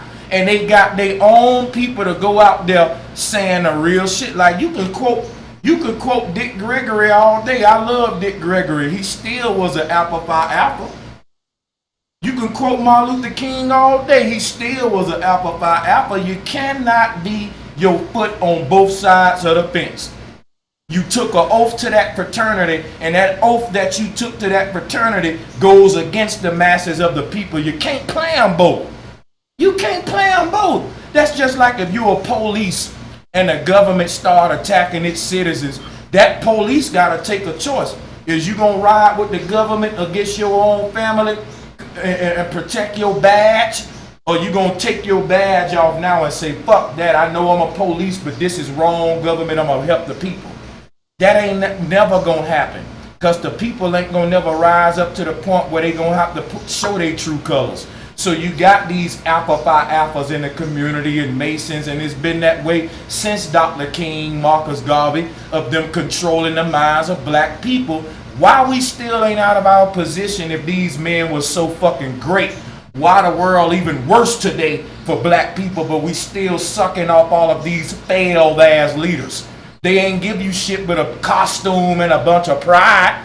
It's still little niggas like me today trying to give us out of this shithole we in, and you sucking off niggas in the past. Evidently, if they deserve our fucking honor, then we wouldn't be in this position. Now, I don't mean to pull the race card, but look at white folks. Yeah, they got honor for George Washington. They got honor for Alexander the Greek. You know why? According to y'all, that's the reason why white people rule the world. White people run America, you say, right? Queen Elizabeth White, right? Hell yeah, she got respect for all of the leaders before her.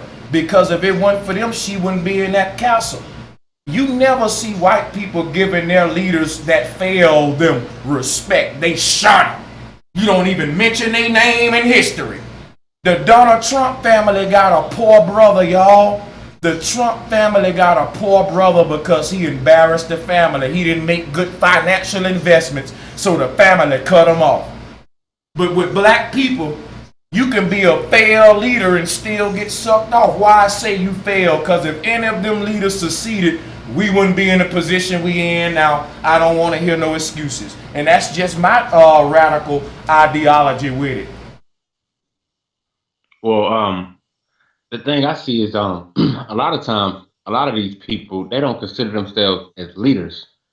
It's people put that brand on them. Well, a lot of times No, brother. The people I'm talking about consider themselves leaders. See, I gotta cut you off because I don't want us to spend too much time on semantics. Garvey was a leader. Yeah, brother. Hold up a second. You know, I can cut my camera on right now. I got 3 books on Nelson Mandela right here on the table. I'm looking at Nelson Mandela's face right now. I read on this shit. I ain't just listen. These are leaders. I studied Pan-Africanism and the 2 parts of it: socialism and non-socialist Pan-African. It's more than just Pan-African. It breaks down into factions. Most people don't even know that.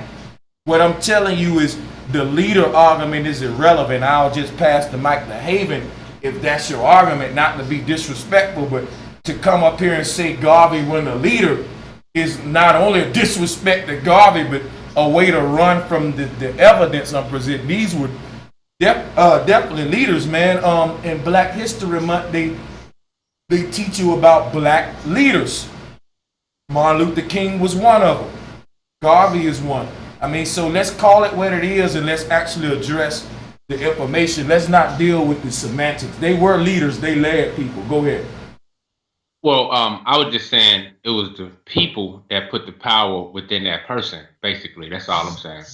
If it wasn't for the people agreeing with how these people like Dr. King and a lot of people how they articulated their words or formatted it. Yeah, but right there. So what I'm saying is the people that put the title on them. That's all I'm saying.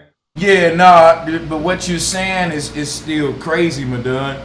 It's not the people that put the title on them. That's so stupid. They wouldn't have hold up, wait a minute. Listen. You were done. I'm gonna just say this. They have to put the title on themselves before the people put it on them. All right. If I go out there and call myself a real nigga and I live out a life of what they call a street nigga or a real nigga, that's because I put that title on me. And when people start calling me by what I call myself, it's because I first hopped out there like that. King hopped out there as a leader. He was a pastor. You can't be a pastor without being a damn leader. All of the man last name is King, for God's sake. Let me stop. But anyway, he was a leader. These guys embodied leadership position, and they knew that the people would call them that which they embodied. That's all. They had to be a leader first before the people gave them the title. You right about that, bro, Sanchez. Remember, Marcus Garvey presented himself as he thought he was not Noah, Moses. That's how he called himself Messiah. Like he thought himself that he was the Moses of black people, that he was going to lead us out of America into Africa. He was definitely a leader. Martin Luther King stepped up as a leader when he first went to Montgomery for the bus boycotts. He came there trying to become a leader, trying to be a part of the leadership and be there to lead that movement. So these were leaders. I will say this. Was he going as a leader, or was he following in the footsteps of others who were just speaking out against? No, he came there as a leader. Conditions. No. He came there as a leader. He wasn't just speaking out. He came there with a blueprint and everything. He I have a letter. I think I have the letter that he wrote his wife when he first went there. He was letting it be known like he's coming out there because he got a plan and he wants to implement said plan. If you got plans now check it out like this. Now look at this. No, but I'm not. The same thing? Isn't that the same thing we're doing? Me, you, brother Sanchez, anybody that got a platform. And that's so we're presenting ourselves. The way I see it is that these brothers. Well, I'm not saying Garvey. If he considered himself a leader, that's him. But I'm talking about like King. No, King did. King presented himself as a leader. Nah, man, these people were just speaking out against the system. But what happened is this. People gravitated towards their way of articulating the information. That's how I see it. So with his voice being like it is and being able to articulate the way he did it, people galvanize around that. I mean, that's just how I look at it. No, I feel you, but I'm saying like it's different with King because King actually had a blueprint Once you come to people who say, I got a blue, once you make up in your mind, you wake up in the mind and say, listen, I got a blueprint to free my people. And you step out on that world stage or step out in that community stage and go to where all the community leaders is at and say, listen, I got a plan that's going to get us where we need to go. Follow me. Once you do that, you a leader. You can't, it ain't no other way around that. You could not call yourself a leader, and you got people following you, you a leader. But I will say this though. Martin Luther King's situation is different from Marcus Garvey's situation. Martin Luther King died. If he had lived another 10 years, we don't know what would have happened. And the first part of his mission was to get what people call integration, and he got it. It's not like he failed. We got integration. Nobody can deny that. Whether you believe it's a good thing, bad thing, or it was a mixed bag, we got it. When he started his second part of his operation, of his mission, when he was trying to lead people to economics, he got killed. So I I understand why we celebrate Martin Luther King, and I don't think it's the same with him. But I believe that Marcus Garvey, when people say he failed, that is true. I don't necessarily. He did fail. His plan was to do a whole bunch of things, and he got a whole lot of money to do it. Marcus Garvey is the biggest crowd fundraiser, whatever you call it, in the history of mankind. See, Marcus Garvey was given billions of dollars. Hold on. Here's what failure is. If you look at all the resources that Marcus Garvey had in his time, if you gave them resources to Tupac Shakur today, we'll be free. But we sucked Marcus Garvey off just because he was the first black man to actually have the shit. None of us will never have it, but how did he have it? It was funded by the Vatican. All of his vessels, all of his shit was funded by kings and queens, and he was under a Jesuit order. Now when you understand, it was funded by black people. I don't know about where all his funding came from. No, you was taught it was funded by black people. But I'm gonna tell you something right now. It ain't. See, I know what you saying, Haven. You right. A lot of his shit was funded by black people and the support of the people. But that's just like a lot of these imposter YouTube channels is funded by black people while still getting paid from government entities to promote their fucking bullshit. We know no doubt about that. Like I said, like when my uncle told me that he was getting money from the Klan because he was trying to, because they liked his plan of getting all black people on the ships to get out of America and go to Africa. So I know, no doubt about that. I understand he was getting funding from other sources, just like Martin Luther King was getting funding from other sources. All that money he used to get around and just come from black people.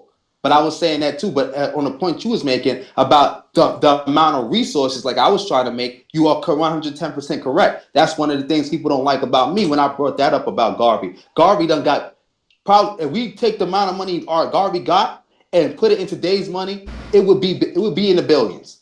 It would be in the billions. And not one institution that Garvey built is still standing to this day. No ships, you know what? No press. Hold on, wait. You can get into reasons why in a minute, but then you gotta get into reasons why everything that the so-called Black Panthers built ain't standing today. In fact, if you look at what the Black Panthers was and what they are now, they tell you they the Crip and Bloods. They going against their people. In fact, the conception of the Black Panthers was the worst thing that can happen to black people, as well as Garveyism. That's gonna get me crucified, because guess what? I was in the military and I understand mental warfare. Now hear me out. Hear me out for 1 second. I'm gonna pass you the mic, Madon. Why I say what I say. If the Black Panthers was never founded, you wouldn't have gangs today. The white man ain't just gonna come out and put gangs in your community and say, hey black people, you wanna be Crips and Bloods? It's a fucking operation. It's a psychological and sociological, my bad y'all, operation. You know what the fuck I'm talking about. And what they do, they come in a rebellion form. So when people realize that Huey P. Newton was a government agent and a Sigma, he was your first Kaepernick. In fact, they look alike. Huey P. Newton, right, was a Sigma, and a Sigma symbolism represent the Crip symbolism. They wear blue and white, and the Sigmas throw up the C's just like the Crips. They tell you that the Crips was founded from the Black Panthers But no, the Crips was founded by the Sigmas. Huey P. Newton was a fucking Sigma implant by the government. See what I'm giving you? I'm taking Steve Coakley research to the next level. Y'all, I'm telling you, what I'm telling you is facts now. These was implants from the jump. The government been knew they wanted to make Crip and Blood, but they knew the way to bring it was through some community group like the Black Panthers. So people be like, man, they knocked Huey P off and there was a black man who the government, no, he was working for the government. We so slow. We so slow. Think about it. All of these organizations you name, the Black Panthers, the Garvey's military, look at how much resources Garvey had. And you mean to tell me we still slaves today, black people? Look at how much resources Huey P. Newton had and the Black Panthers had. And you mean to tell me not only we still slaves, but the Black Panthers killing each other now, Crip and Blood? Y'all, that beef will never end. These Crips and Bloods, young black men gonna be shooting each other up for generations to come. And I wish the Black Panthers never was fucking founded. Because of the Black Panthers, you now got Crip and Blood. They gave you something that you thought was for you, and over time you see that it was a project against your dumb ass in the beginning. When will you wake up and realize nothing is organic unless it comes strictly from the people? Nothing they give you gonna work for you. I say what I say with passion because I want y'all to wake up. All of these was government programs and psychological operations from the beginning. The Black Panthers, the Garvey Institute, all of this shit, they all was paid off to stagnate. Think about it. Ain't no more black movements risen up since Garvey, the Black Panthers, and the Nation of Islam. Because the enemy know if I can do the movements before they do it, they gonna think they already did it. But there hasn't been a real organic movement for black people that was founded and started by real black people like you and me. Every last one of them, ever since far back as Egypt, not even Garvey, has been because of this New World Order contract with the Jesuits and the powers in Africa and the ones in Italy and all over this earth. The royal families that control the most resources in their area already united against the poor people of the earth. That's why I was showing y'all all them pictures. So all of these leaders you naming, the reason you naming them is because the damn elite love them just like you. You think they done us such a great deed, but look at us today, we still fucked up. And you still naming them damn Masons that they put in the community to keep us fucked up. But it's so many other names that you don't even know about who was doing way more for the people and lost their lives than a fucking Garvey. I don't care how many people don't like it just because they idolize Garvey and he's some god and you can't say nothing bad about these sellouts because they dead and plus they taught us to respect them. No, I'm gonna tell you the truth. There was a lot of men named who we should be naming, we'll never name, because why would the Masons write them in history? They only gonna let you see the control opposition. So the people we idolize was actually giving you a fake ass revolution that was controlled, and over time it ended up proving itself right to be something against you. Just like I showed you with the Black Panthers. Fed your ass. The Black Panthers went around the community feeding people food and shit for a couple of years. And what we got at the end of it was Crips and Bloods. I'll say let them starve. I'd rather them fuck your food if the whole plan of the Black Panthers was to turn into the Crip and Blood. Y'all act like that was a mistake. Like the FBI said, you know what? They started the Black Panthers. Now let's infiltrate it and make it the Crip and Blood. Y'all so slow.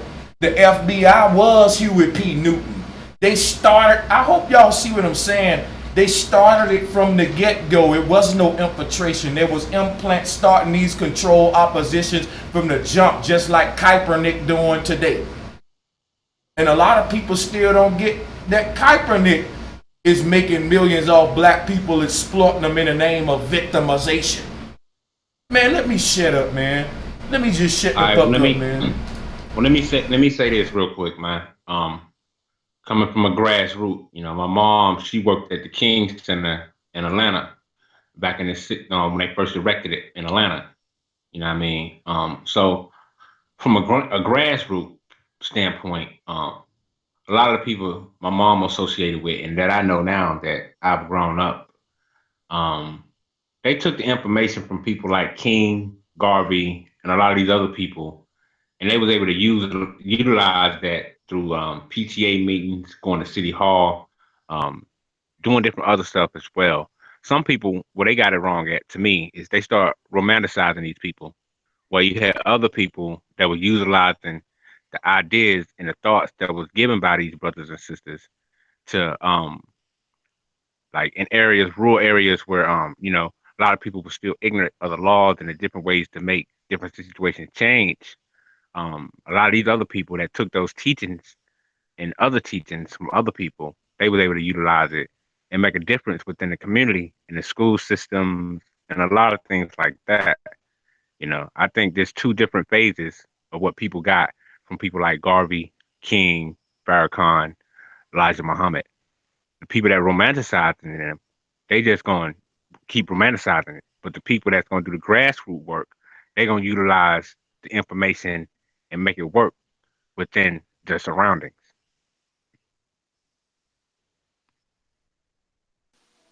Um, I feel you, brother, because like I said, I'm hearing what Bro Sanchez said, and I'm gonna have to look into a lot of this stuff. But like I said, I do believe that Martin Luther King did put down some good game. He might, like I said, I keep my mind open. He might be an agent, but like Bro Sanchez said a little bit earlier, that they give you some fake information, they give you some real information. If he was an agent, I know for a fact he done gave some good information that can be used to help the people. Like I said, I'm gonna look into that because I'm a big supporter of Malcolm. I'm not Malcolm. Excuse me, Martin Luther King. That's another reason why so many people started coming against me because they're like, "Oh, you are integrationalist. Martin Luther King sold us out. Yada yada yada yada yada." But again, I feel exactly what you're saying, and I feel what Bro Sanchez saying. That's why I said I got a lot to look into. I'll just put it like that. I got a lot to look into, but I'm not putting it past anything. I'm not putting nothing past by what Bro Sanchez said because I know about control opposition. I know about Judas Ghost. I know about the fifth columns that they use to destroy people from within. I know about it to lead No people doubt. down the wrong Yeah, I way. agree. I agree with Sanchez. I understand exactly what he's saying completely. But to me, it's a double-edged sword at the same time. Because even if a lot of these people are Masons and Boulets and was doing this, uh, um, thousands or maybe millions of people was able to take that information and Well, look, utilize it for a here's better good here's the problem, Adon. I just want to at the share same this with time. you. When we leave it up to the higher ups to teach us how to congregate, to teach us how to rebel, to teach your children what a great leader look like, that's how we get a world today of children that respect the TV more than they goddamn parents. Your children learn what to be by looking at the TV, not by looking at your motherfucking ass, and that's sad, man. That's what all of these control oppositions done for us. It made us look out of the household toward other motherfuckers who the media call leaders as the ideal example of what to be, what to look like, how to address situations.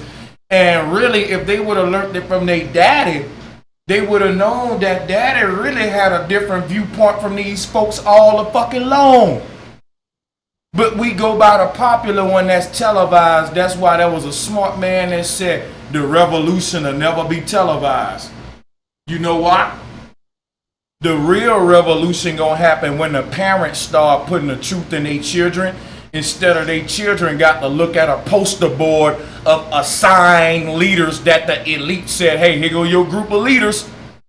Whenever you want to teach your children about leaders, here's a list of guys that you're allowed to teach them about.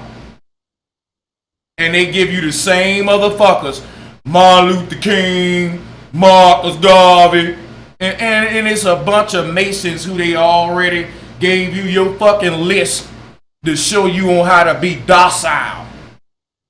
It was a false ass example on what a leader is. Cause most of them niggas had motherfucking slick-headed perms, expensive suits, and spent most of their time in front of a damn media camera. And that taught black men that that's what a revolutionary looked like. Not a Shaka Zulu, not a Hannibal, not a motherfucker that's willing to stand up and lose their life, but a nigga that's not willing to sacrifice. The only thing he willing to do is put a fucking expensive suit on and go on Fox 6 and argue with a white reporter. And when he win the argument, black people say, that's a revolutionary because he winning arguments. The revolutionaries today that they taught us about, Martin Luther King and even Malcolm X, these was guys that went in, and I love me some Malcolm X. Nobody can take that away from me.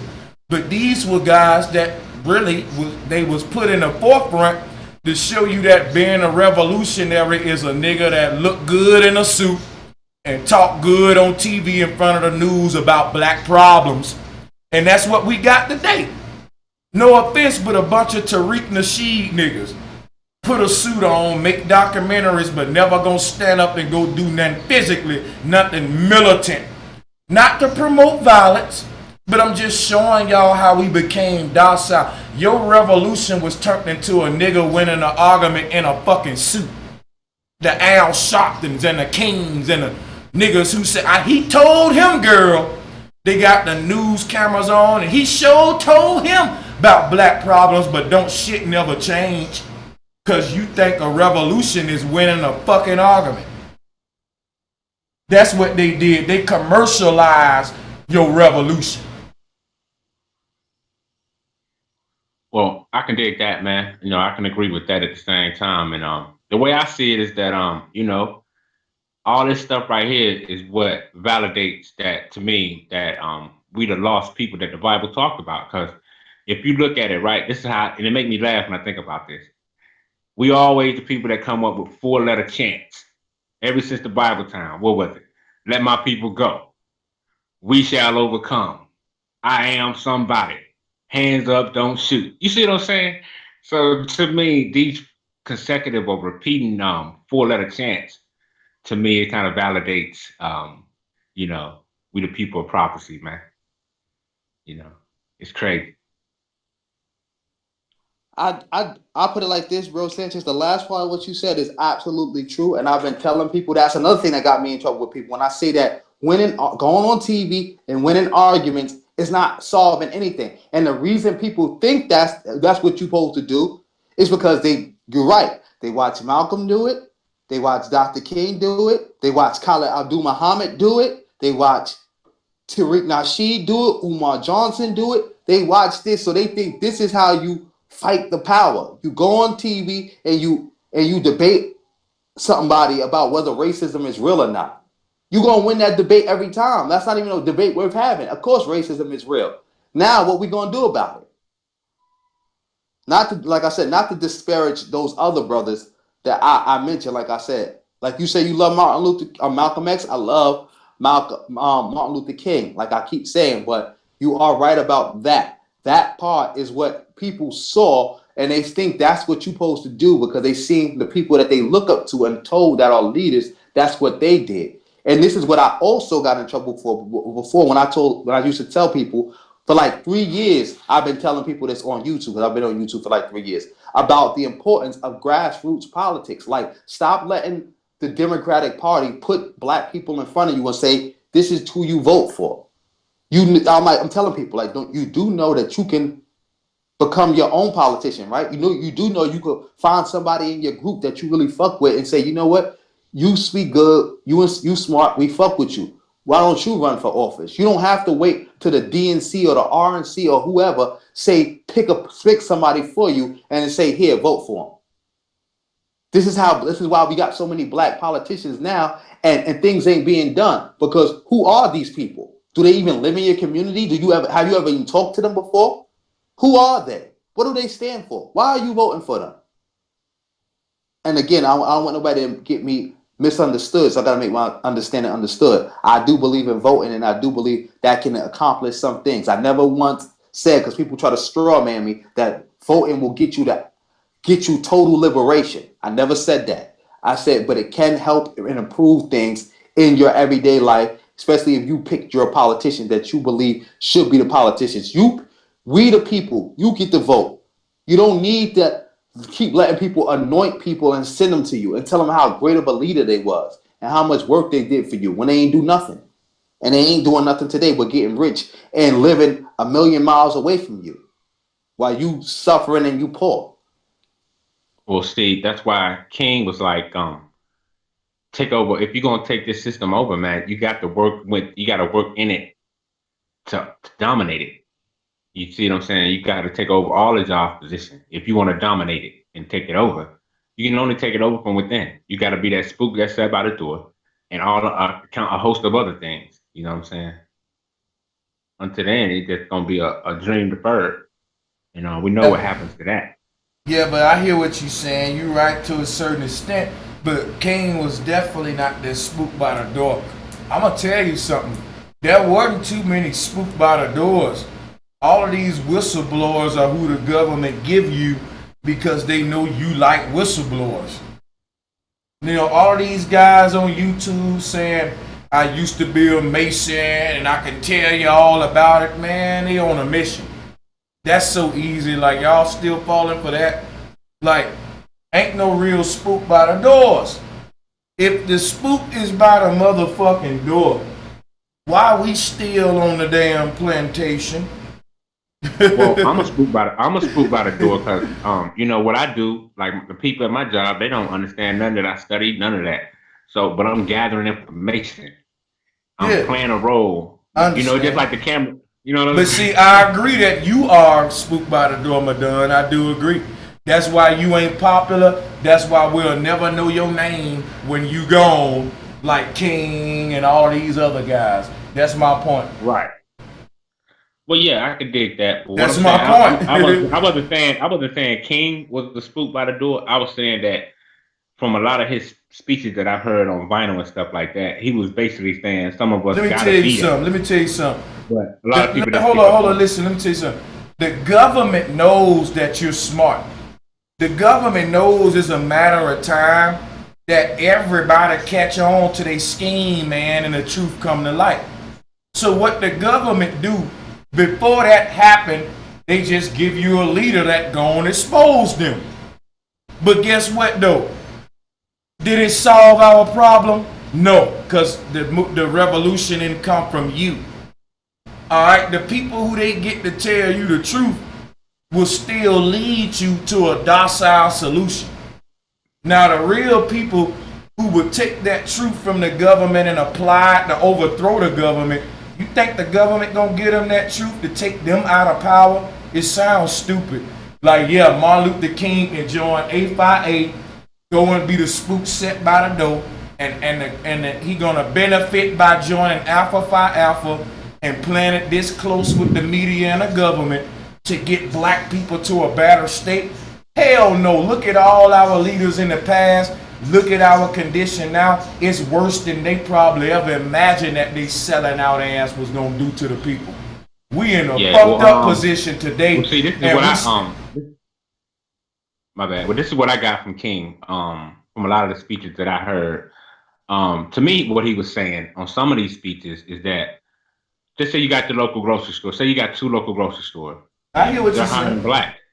I'm just saying, like back in the 60s. This is back in the 60s now. I'm talking about back in them days. This is what King was saying. Look, he said, all you black people working these grocery stores, you working at these local garbage dumps or whatever you working at, y'all get a job there, take it over, y'all become the bosses. Over time, and guess what? But people didn't want to and listen, hold up. And if King was saying that, that's why we're in the position we in. That's misinformation. That's bad information. That's stupid. No, but people didn't do it. Wait a minute. I'm glad they didn't. See, brother Sanchez, the type person like this. Just because you told me King said it, don't mean I'm agree with it. If Martin Luther King said some stupid shit, I'm going to say that was some stupid shit Martin Luther King said. And I don't care if a black person be like, well, hold up, brother Sanchez, he dead. He's an elder. He was a leader. He said some stupid shit. Now listen what I'm telling you right now. They play with y'all like that, but not me. King telling people to move up in these jobs and take them over is dumb as fuck. The real advice is to create your own damn job. Because the moment you move up on a beast job, he'll shut the whole shit down. You can't win in the beast by playing this game. You beat the beast by flipping the board over. Didn't Jesus show you that when he went in the temple? He flipped over all the tables and shit, and y'all still want to play, think you can beat the beast at his game. That he made the board, he made the pieces, he made the rules, and you think you can win by playing it with him. Good luck. Nah, he wasn't saying you could win by it or that you can take it over in that fashion. What I'm saying is this. He was saying that if all of us back in them days in the 60s in that time and era and 50s, if we're working in these plants and these grocery stores and these factories and all this stuff, over time, if all of us work together, we can buy them buildings out. We can buy these grocery stores out, import and bring in what we think is suitable to eat and stuff like that. You see what I'm saying?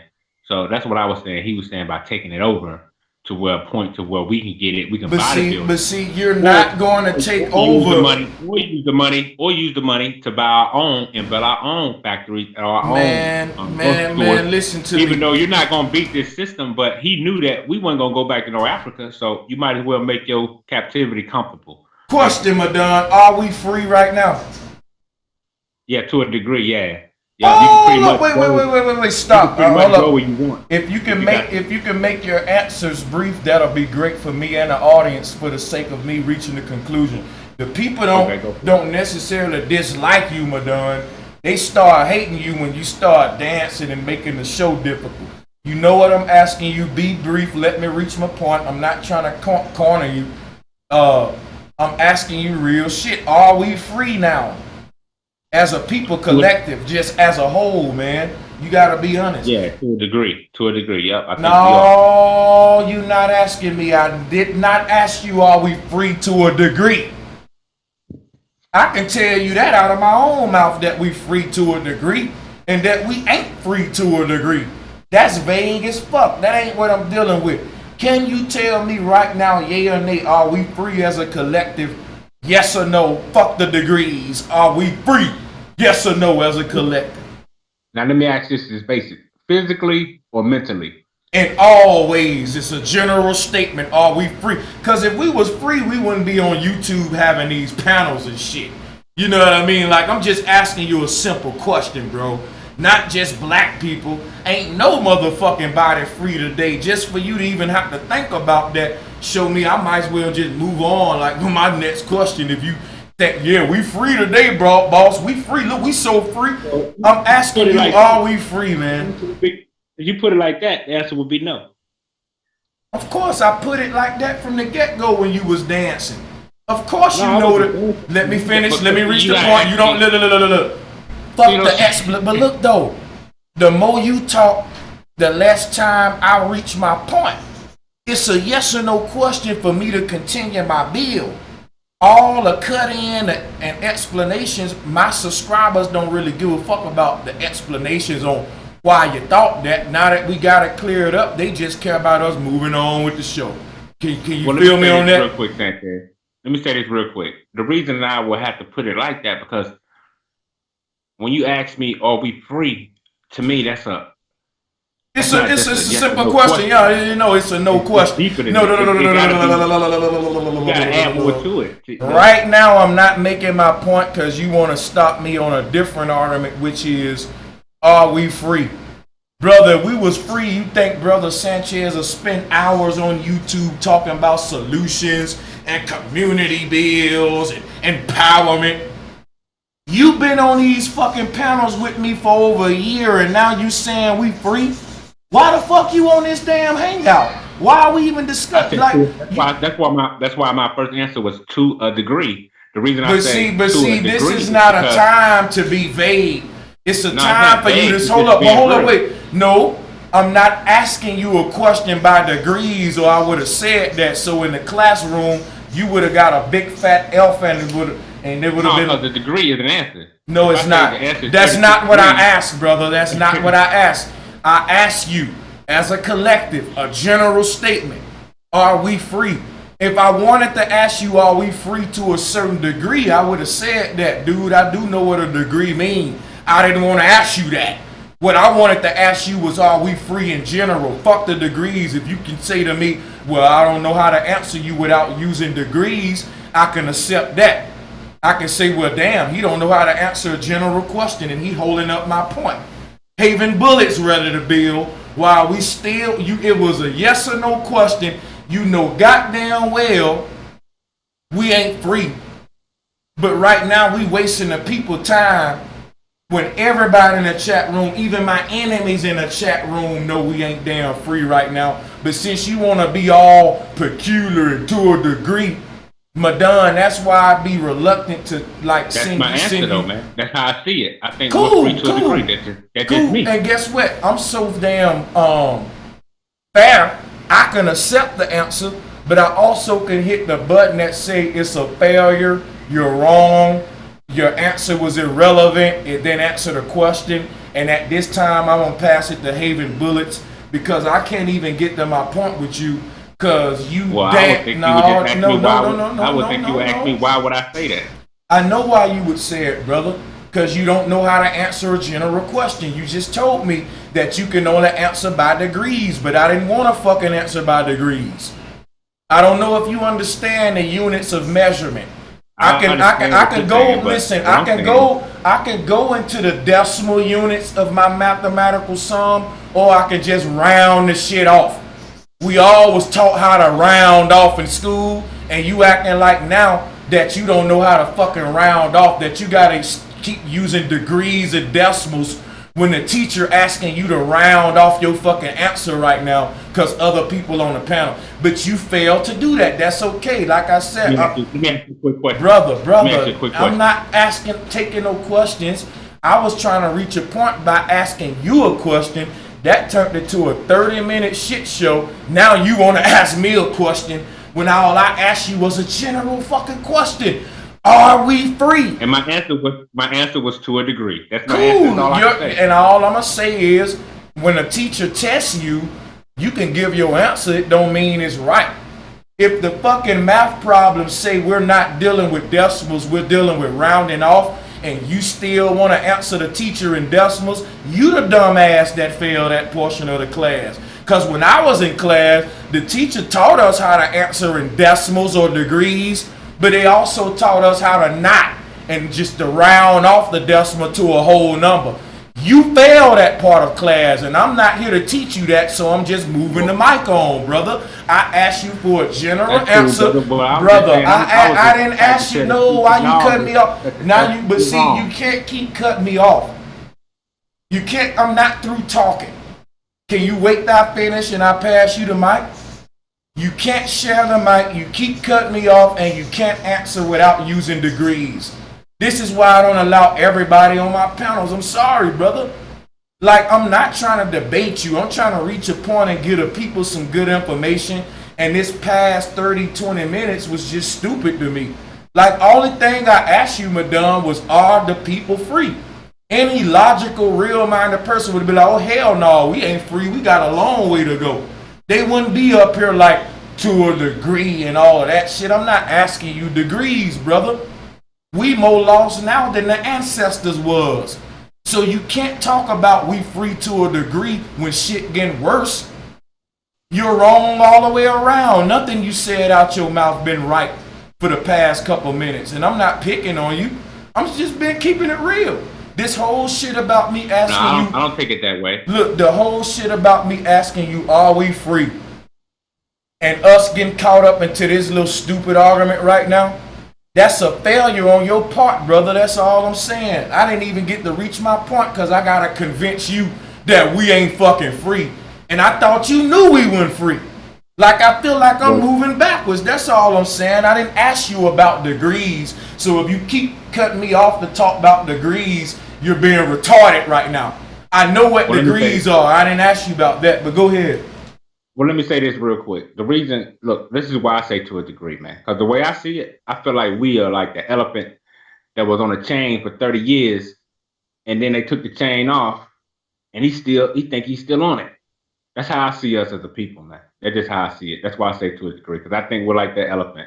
Okay, cool, brother. I bet you use degree deodorant. God damn it, the green stick.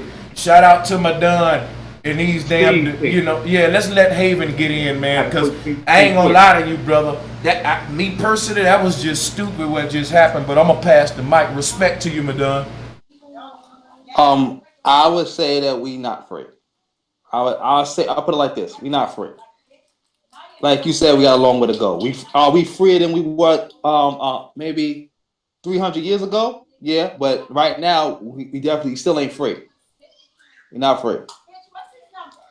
All I'm saying is this: if everybody in America, all the black people in America, want to get on a plane and go to Africa, all we got to do is everybody just go get a passport, and we all can go. That ain't gonna be free to a degree, because if we can go, man, right now you can get a passport, and then if you got the financial, hold up, Madon. You can get a passport and go wherever you want. Javen is the guest. Let him go ahead and make his point, and when he finished, then you go ahead and go behind him. Go ahead. That's not even freedom, because Africa is controlled by other people. We could get up and go to Africa right now. You're gonna be living up under somebody who living up under somebody. You go to Kenya, they going into debt slavery right now to China. So is all these other countries. It's like you ain't gonna be free there. If your definition of free is just being not around white people, then you'll be free. But otherwise than that, then you're just gonna be able to just live your life and do what you want to do. There ain't no freedom in Africa for you. Okay, well, let me say this, brother. The reason that's why I say when we talk about being free, it comes with it's like a tree, man. It got branches to that word to me. So that's why I say what you want, what kind of free you looking for, or you want to be to where you can become your own sovereign state for all black people or something like that, or do you want to be able to live on this earth in peace and harmony? To an extent, because we look at millionaires, some people are buying islands, man. That's why I say if you got the money and the finances. But see, look. That was a time. What kind of freedom but hold on, brother. There's only one kind of freedom, and that means free to do any fucking thing nature permits me to do without asking a man for permission. Think about this. Nature don't care if you go to Africa. Them trees and that wind that's keeping you alive, what we call in Mother Nature, it don't care if you take a trip to Africa. It ain't gonna ask you for a passport, but man is. So if nature will let you fucking drink out the river without paying nobody, but man say, nope, you can't do it, you a bitch. In my opinion, if you think freedom is based upon what the damn man let you do, that's a bitch way of thinking. Because when you think about this, right? Me getting a passport to go to Africa instead of just saying, fuck a passport, I'm going to go where I want to go. Who going to stop me? And I got my plane too. That means you brave. You disregard authority because nature is the authority and not man. But we live in a world today where a lot of men forgot that. They think the way through nature is to paperwork. They think they can be free to go and enjoy those trees and waterfalls and streams that nature give us for free by filling out the proper paperwork with the man. And I'm like, yo, getting back to nature is burning up the fucking paperwork. Y'all niggas backwards. So what I say is like, passports and shit that you equated to freedom, I laugh at that type shit because like my brother D-Red just said in the chat, he said that ain't freedom, that's a privilege that the elite give good slaves. If you got too many fucking felons on your record and you've been convicted of certain shit, you can't get no passport. That's a privilege that they give to good slaves. So you gotta realize that the root word of privilege is P-R-I-V, which is priv, mean privacy. Or something that's privy. If you're privy to certain information, it means certain information that was private or private to someone else you're privy to. You got the secrets. So anything that's a privilege It's just the secret societies giving you a little bit of privacy extensions. Just like in jail, they got the fucking what you call them dudes that work with the guards, the fucking niggas in jail they the prisoners, but they get the benefits and they start helping, like, you know, it's a name for that shit. I'm not sure, but I know what you're talking about. But yeah, it's just like a driver's license. According to the state, that's a privilege. Yeah, privilege is privilege. Yeah. That's why I say it's different freedoms, man. Because even like when you study ancient societies, right? You damn near you didn't have to have a passport, but you come into somebody's land and they don't know you. Shit, you better come and establish who you are, or you might got slain. So that kind of freedom ain't been on this earth to me. But hold up, in a long time. I want to say shout out to. Let me say, I'm gonna let you finish, but I'm glad the sister brought me to the truth. She said they called trustees, and I'm glad she told me that because I didn't get to make my point because I was looking for the name of. I'm gonna pass you the mic back, but I'm glad she got me. Shout out to her. They call trustees, bro, and these are the privileged ones. The privileged people are the trustees. And like I said, the word privilege comes from the word privacy or privacy, or something that's private or you may not be privy to. All right, but the privileged people in this society are trustees, meaning they are people that the beast can trust. They get the privilege. They join the fraternities. They join the Jesuit order, the Masons. I've been showing y'all symbolism, but you call me crazy. But the privileged people like your Garveys, your Kings, the people like that, these privileged people who they allow to have holidays and street names are great Masonic leaders. They're privy to a lot of knowledge and secrets that you not know about, and they get their name by selling you the lie. They get famous by saying, well, he did teach us to have African pride, but he didn't tell you that the Africans taught us how to create infinite energy and self-sustain our communities with electricity and magnetism. They'll never get into applicable science that would be a threat to the power companies, water companies. That was the shit our ancestors left to us, not a fucking costume and a chest full of fucking pride while you live in the slums. That's what the Masonic sellouts left us. And that's what I'm trying to get us out of, man. That's all I'm saying, bro. Well, yeah, that's can I say something real quick? I was just gonna say this to finish up what I was saying real quick because I gotta ride out in a second. That kind of freedom, that's why I say to a degree, because that kind of freedom where like you talking about a passport, you gotta have a passport. Even in the ancient times, when we look at these different countries, they had what we would call borders, and when you cross them borders, to this day, it's the same way. So I don't think that kind of freedom been on this earth since the fall of mankind in the Garden of Eden. To me personally, because people always had borders. Even when so-called conquistadors came over here, they had to recognize, let it be known who they were to those natives. And just like now, if you go to Iran from Iran, Iraq, you cross that borderline, they're gonna say, "Hey, what are you doing over here?" No matter where you at. So I don't think that kind of freedom been on the earth since the beginning of time. You see what I'm saying?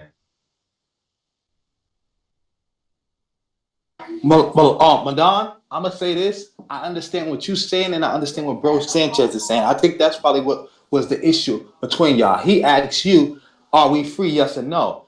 And the answer, if you're gonna keep it a yes or no, is no. We're not free. But you was trying to answer saying that yeah, we not free, but to a degree, we do have more freedoms, and we do have the ability to do certain things.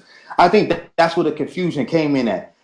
That he asked you a specific yes or no question, and then you wanted to talk about, well, we got more than this and we freer than that. That's where I think the problem came.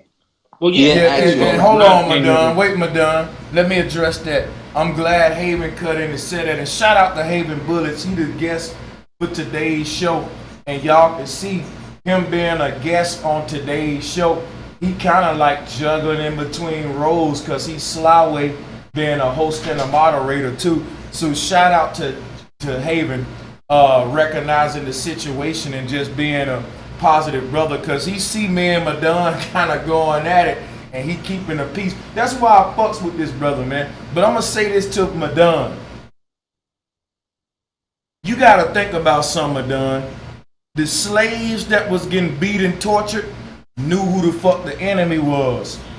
The slaves today that you saying got more privileges because they can play football and basketball. They can buy cell phones and eat in and dine in without going to the back. They don't know who the enemy is. So they're helping the enemy build his empire and maintain their own slavery.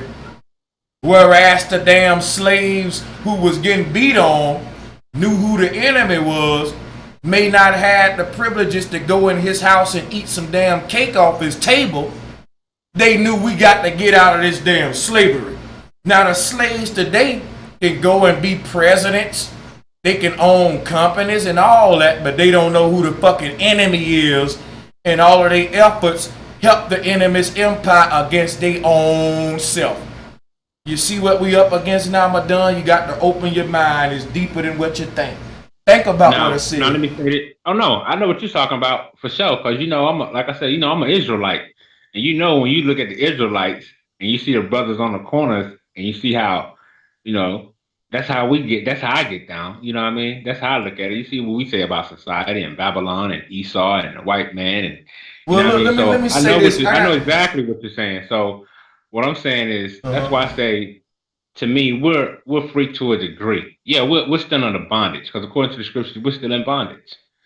But at the same time, we have the mind to make different things operate. But a lot of our people just choose to be wicked, and a lot of our people just choose to do whatever the hell they want to do. Well, the last time I checked, doing whatever you want to do was called freedom. So I don't really get what you're saying. I hope. Well, they don't care about what I'm saying about when I say do what they want to do, meaning they don't care about the people, the next door neighbor. They don't care. They could be living rich, and you could be over there. All you need is $20 to help you finish on your rent. They won't even give you that. They just doing what they want to do. They don't care about nobody. I agree. That's what I mean by that. I agree. We touched on a lot of subjects in this bill. We talked about the state of the country's community. We talked about scamming going on. That's important. And now we hear bouncing around about are we free or not, or how free are we? So we touching a bunch of stuff. We at 2 hours and a half right now. Been a good, powerful bill, and I just want Javen to speak a little bit more because he is our guest. Shout out to Madon. Thank you for coming through. I'm pretty sure the people enjoyed that little battle that we had, but I do want to get back to the guests and kind of sum all of this thing up on our way home. So we're going to go back to Javen, and if you want to say something on the way out, Madon, we'll get back to you too. Well, I'm just going to say this real quick because I got to bail out. Okay, go ahead. Say peace to you, Brother Sanchez, and peace to the Brother Bullets, man. It's been a good bill, man, and peace and blessings to both y'all brothers, man. I got to ride out, but I still will be listening in. Okay, go ahead. I think Madon got a debate tonight. You got a debate, Madon? Yeah, I'm supposed to get on a debate with the Brother Lotus television. Go ahead and promote that. Go ahead and promote that. Where is that? What time? And let us know where to go. It's supposed to be sometime tonight, man. It's supposed to be on the I think on the Tribe Up Brothers channel. That's Ty Data. Yeah. Ty Data run a good Yeah, I want to give Ty Data his props because he run a good professional platform in the Aboriginal community, and that brother got a good spirit. He don't really like to get caught up in the drama, but he'll come out there if you just a snake like that. I got a feel for Ty Data, and I think that's a real genuine brother right there. Ty Data, if you listening, man, email me, let me know what I can do to help your movement. Maybe we can do some collaborations. Maybe I can get you on like I'm doing Javen Bullets. But I do respect Tribe Up and Ty Data, and if I can help it grow, yeah, tell that brother to email me because I fucks with Ty Data. I was on his show. He do the what is called a guess that place. He got a talk show where he do a guessing game, and I was on that show, and it's kind of like Jeopardy. It's like a game show. He the first person I saw to do that. Shout out to him. If anybody know the game show I'm talking about that Ty Data does, drop that promotion in the chat for the brother. Let them know we promoting them over here. I'm promoting everybody. Even the people that I'm telling you, look, man, this paperwork is a scam. I'm promoting them brothers. Because I can't be conclusive that they know what they're doing, even though I'm going to be honest and tell you right now, I believe that a lot of these guys do know that the shit is a scam, but they just start feeding their people off it. It's hard to delete that off the internet when every day you waking up to deposits, people buying packages, people, you know, how do you say, you know what, I'm not going to take no more money, even though I'm probably making like over $100, over $200 a day off these packages? They may not be everything they say. It ain't really beneficial. It's what we call a scam. How do you stop that? How do you just say, well, I'm gonna stop feeding my family? But you know, so I see the position they in too. It takes integrity. Talk to them, brother. One. I want to say I'm gonna be watching that debate tonight that happened between Madon and Lotus, and hopefully me and Lotus could get a debate going off over there, or maybe over here somewhere, because I can't do it on my channel because I told you I got strikes. But anyway, like you just said, that's true. Integrity is so expensive. People don't know how expensive integrity is. Like me, I don't get no money off YouTube anymore. I don't even get AdSense money no more, because when I went to war with Sonetta, exposing how he was promoting Inky, the dude selling all that kidney water that he keep bringing on right now, keep telling people he a doctor and having him give them medical advice and stuff. Sonetta went to straight war with me, man. He tried to tell people to turn against me. Everybody was turning against me because they want to be down with Sonetta so badly. He flagged down a bunch of my channels. He even flagged down the channels I did have monetized with AdSense, to the point where I don't have AdSense on none of my channels no more. I don't get paid to do this. This is me doing it off the love. I don't get no money off this. I already did all the stuff YouTube would ever even ask you to do to get your channel remonetized, and they won't even remonetize mine. That was expensive, man. That was expensive to me, because now I'm doing this. I was doing it before, but I was getting a little return on it, so it was good. Now I'm doing it, and I got more and more hate than I ever did get, and plus no return. So it's like, dang, I'm taking a lot of time doing this. Like when I told people about that video I did when I exposed the paid actors, that was not an easy video to make. And usually I just chuck it up to, well, if people watch it, I could probably get some AdSense money off it, and I'm helping the people. Now it's like I'm getting less views than ever, still getting attacked with the strikes. And on top of that, not even seeing a penny from it. And it takes so much time and energy because I got a family. People don't know this. I got a family. I like to read books. I do a whole bunch of other stuff besides this. And every time I do this, it takes time away from that. And it's like, I'm just doing it for the love of the people. That's why it's like, it's integrity. A lot of people ain't got no integrity. That's why before I say to anybody, before you even jump into this, ask yourself this question. If money start rolling in, I'm talking about you getting an extra $2,000, $3,000, $4,000 a month. Like you got your job money or whatever you do, plus an extra $2,000, $3,000 coming in a month. Could you turn down that $2,000, $3,000, $4,000 extra a month? Could you turn down, even if you're not getting that kind of money, the fame, the ability to have people with hundreds of thousands of subscribers shouting you out every day, every other day? They telling people to subscribe to you and everything. They bigging you up like you're the best thing since sliced bread. Could you stop all that if it meant your integrity? Could you say I'm not gonna fuck with this no more because I gotta be a person of integrity? Could you do that? If the answer is no, I suggest you don't even start your way into this, because once you get down that road, nobody gonna want to hear it once people find out that you knew about scams and you ain't say nothing. People gonna be looking at you funny, and then you're gonna be looking at as a fucked up individual with no integrity.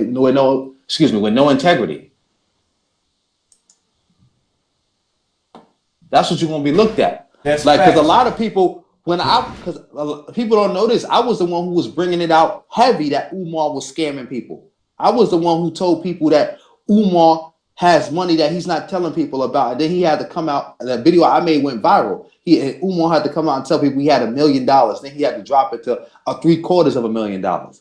I was the reason that happened. I was the one telling people ain't no school coming, and everybody behind the scenes know ain't no school coming. That he's scamming people. And what happened? When him and Tariq Nasheed got into beef, Tariq Nasheed corroborated everything I said. He corroborated everything I said, but he been knew that. He knew that for years. Just like everybody else. That's why all these dudes, remember, like 3 years ago, everybody was shouting out Umar. Everybody wanted to work with Umar. Everybody wanted to be down with Umar. And then slowly but surely, you start seeing people pull back where they're not shouting them out no more, where they're not trying to do business with them, where now magically out of nowhere, we don't want you in Hitting Colors and all this other crazy shit. That's because people started seeing what he was doing behind the scenes. But instead of speaking up, they just be quiet about it, knowing people still sending this man they money, knowing they still going to his lectures, believe it in this school. That ain't never going to happen. Yep, and man, I pretty much, if you can name me a YouTuber that's online right now teaching consciousness or black consciousness or metaphysics or whatever you want to call it, damn near, man, I hate to say this, but 75, fuck that, 80% of them are scam artists. People may say, Brother Sanchez, that's a big number. Javen, can you agree with me with that number, or you want to lower it or something?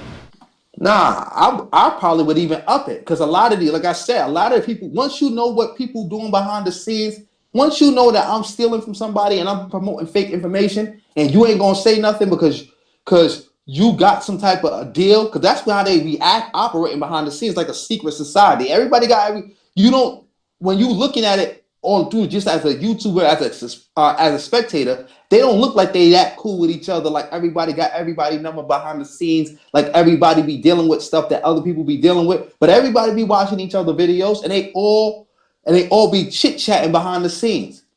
They all know each other. They all got each other. Like when they did the Black Power Awards, I took to the DJ. That's the dude. It was two sisters. I took the DJ and the sister. I was nominated for a Black Power Award and everything. How did I even get in contact with them? Sonetta was like, yo, I'm gonna call DJ, let you talk to them. I didn't even know I was even nominated for an award. He called me up. I talked to him and everything. I done talked to multiple people behind the scenes that people would have never thought I would have ever talked to. Just because everybody connected. It's only like 1-2 degrees of separation between everybody behind it. Everybody know what everybody doing. Everybody know who got kids, who running around here with these lecture circuits, getting a bunch of black women pregnant, and they all got a bunch of kids by them and they ain't taking care of them. Everybody know that. Everybody know who doing that. Everybody know who's scamming. Everybody know who tricking off the bread. Everybody know who doing that. You think people didn't know Umar was fucking with the quote unquote conscious stripper? Shout out to Kim Ringo.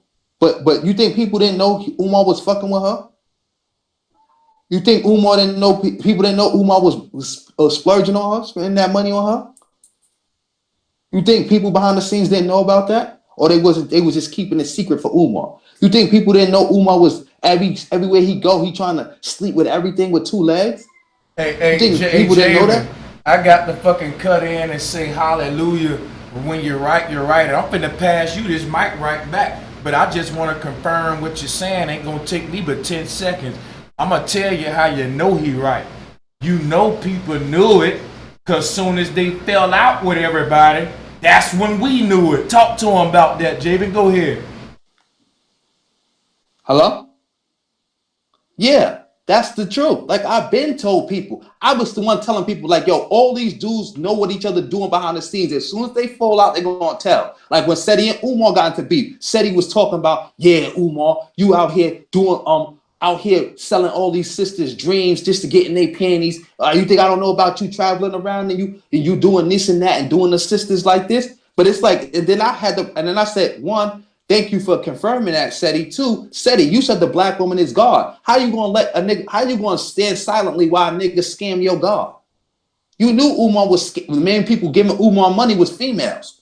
You knew that he was be running game on them, talking about, oh, you my queen and polygamy and all this other stupid shit, just to get in their panties and then burn it up on them, trying to have sex with them raw. Umar fucking all these women raw. You don't know what Umar got and what he giving out. And you knew about that, but you was mighty quiet about it. The only time you said something because Umar made a video going off on you. Now you know about all the sisters he was doing wrong. But I thought that was your God. Why you didn't speak up to defend your God once you found out it was going down like that? And another thing with Seti, I knew about Seti, another one running around taking advantage of sisters. Oh, black woman, you the queen, you the God, I love you. Oh, you the best, just to get in their panties and getting them pregnant as well and running off on them. Cassetti got kids all around this country that he ain't taking care of. He ain't going to see. He got kids in Harlem that live right by Sonetta. Why Sonetta didn't been put that out? Oh, he put it out because he got mad at Seti. Cassetti ain't fucking with him no more. But now you want to tell everybody about the kids he got in Harlem that he ain't going to see. Kids he only got because he running around the country doing lectures, Mr. Black Power, revolutionary, and he lying to these women telling them that he God. That they God. Why you ain't saying nothing about that? Like everybody already know what's going on. Like you know the game. Everybody already know what's going on. Everybody know what everybody doing behind the scenes. That's why I said it's up there to 90. I'll put it like that. If it's a big person and you see him do collabos with other people, chances are, and he talking that pro-black, conscious community, Egypt, we're gonna build pyramids, all that. He knows if somebody's scamming or he's scamming himself. And if you keep quiet about a scammer and you know they stealing from people, you a scammer. Facts and more motherfucking fact. I don't care who don't like it, man. I don't care who don't motherfucking like it. Y'all know that's facts, man. Y'all know that's facts.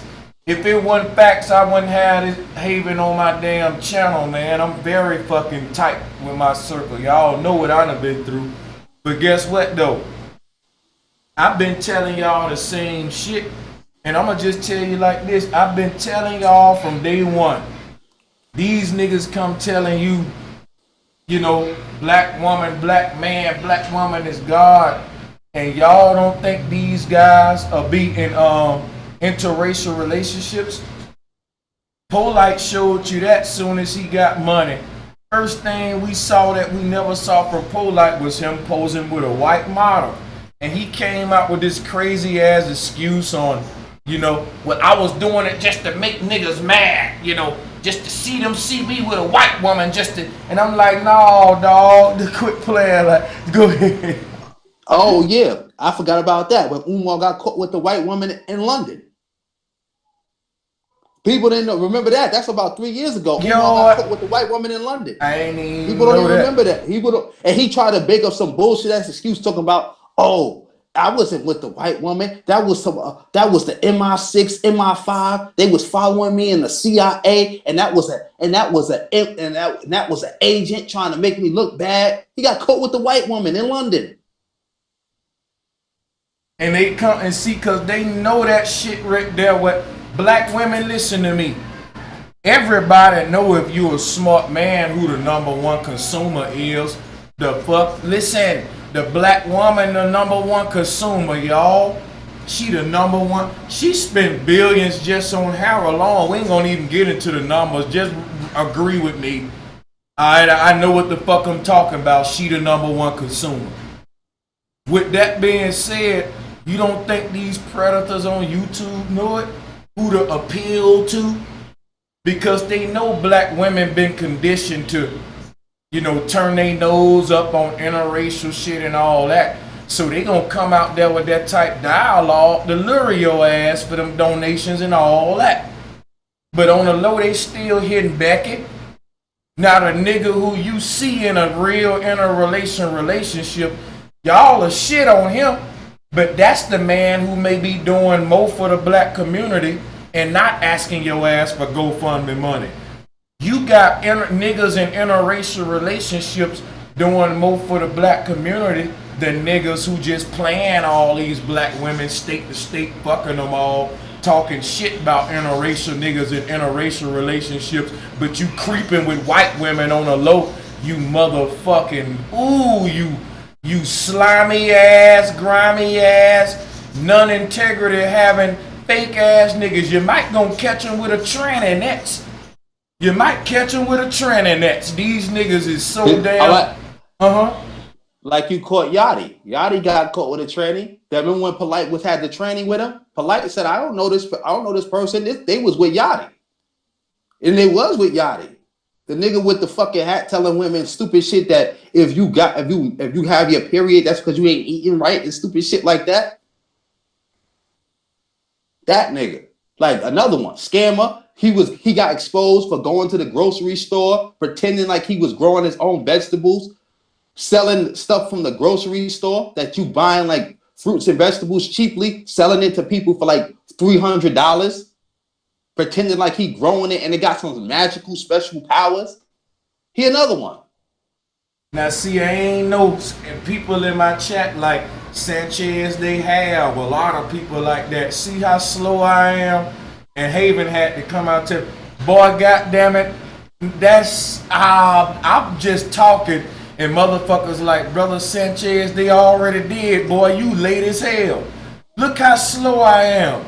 But this just show you how deep this shit is, man. Y'all better wake up, man. I ain't gonna lie. I don't give a fuck if you believe in procreation, that a black man should only be a black woman. I ain't gonna hate you for that. I'm just saying, stop falling to these niggas who don't really believe that shit, but playing off your emotion because they know you conditioned like that.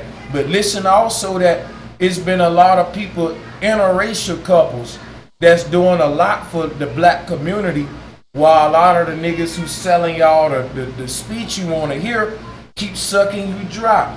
All the people we bringing up in this video, and I ain't trying to talk shit about them, guess what?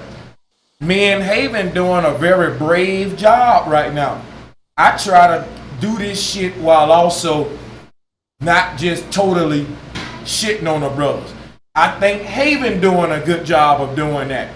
You got to tell the truth, or do you not want to fucking... That's just like the people, you put them in a mirror to fix themselves, tell them the truth, and they break the mirror. These folks are influential. So when we come out sharing this stuff with you, guess what? A lot of these folks will go try to dig up dirt and come back on me and Javen, but we don't care. We got families and people that know who we are. But guess what? I'm going to tell you like this. You will never be able to say, Brother Sanchez scammed me. He started that GoFundMe and took my money and didn't do what he said he was going to do. A lot of the people we talking about, these guys, you know, they started GoFundMes and the people put the money in the GoFundMe. But why did we put the money there? Because we wanted to see the mission get accomplished. But it never got accomplished. But what I love about black people, we ain't gonna get mad and be like, give me my money back. Fuck all that. We just feel good to help another brother. So I still respect that aspect to it. And Umar do got children. So we ain't hating on these brothers. We just showing y'all how to make better decisions in the future with who you support. Cause I ain't gonna lie, man. I don't think that Javen wanna make videos about other black men. I think if all of these dudes went scamming and doing all that, I believe Javen probably be making videos about history and all kind of deep shit. But I have to do that sometime. I be want to just keep coming with knowledge. But I look up and I see like, man, these niggas grimy. It kind of takes some of your time. Talk to them, Javen. Talk to them. Yeah, because it's like when I first started making YouTube videos, I was talking about politics. I was talking about a whole list of things. I got the name of all you do is talk about people because I seen so much going on. And it's like, yo, this gotta stop because we never gonna go nowhere, and it's gonna make people cynical when they're gonna think anybody who talk about anything about helping the community or doing something right for the people is a scammer. A lot of people already feel that way. Once you start talking about, I want to see this happen for black people. They're like, oh, come on, you come with that scamming ass conscious community shit. And it's like, it's not even like that. But because so many people are doing that, now they think everybody is like that. I tell you guys, they think everybody is like that. Everybody. And it's like, it got to stop. It got to stop. And it's like, we can't have this because guess what? If these dudes was who they said they was, with all the money they getting from the people and all the followers they got, they would at least have 4 walls to show for it. They don't, like, think about it. All this money and all this following, and they all claim to believe the same thing, but not one of them got 4 walls to show for it. Where are any community centers for the youth to go, people to get educated, anything? Where is any of this stuff at? You got all this money. We got people buying $1 million houses in white neighborhoods, white gated neighborhoods. We got people riding around in Bentleys and all this other stuff. But where is that money to that you said you supposed to help the community? And then once you get the money, it's fuck the community. It's fuck this one, fuck that one. Oh, y'all need to get some money in your pocket and stop hating and all this other stuff. And the reason it's allowed to keep happening is because people keep falling for it. People keep falling for the same thing, and people keep bigging these dudes up too much. It's like, come on now. Like, you know the dude is a scammer, but because you like the way he speak, you gonna attack somebody for calling him out for scamming. And that's why I'm gonna keep doing stream. But see, guess how far I am? Any of these guys that we talking about now, if they email me and want to come on the show and talk just like this, they can. But see, I'm gonna tell you a pattern that I found. A lot of these birds of a feather flock together and want to hide and only get yes men big ups and shit in they little corners, and it's like a den of crooks, right? And not everybody, but most of them. And goddamn it, what I see is, for example, Polite Sarnetta was beefing. They came back together, squashed it up because why? We got something coming. We got common enemies. Both of us like to get paid. You like to get paid. It's a group of niggas out there talking about our scams, man. Fuck our little beefs that we got, Sarnetta. These niggas exposing our scams, man. So we need to come together. And, you know, people don't see how a lot of people like, and I hate to say this, I'm finna say something now that's gonna get me crucified, but I'm telling y'all, I swear I'm not trying to start no beef or no drama. How we gonna tell the truth if we can't tell it without being worried about threats and shit?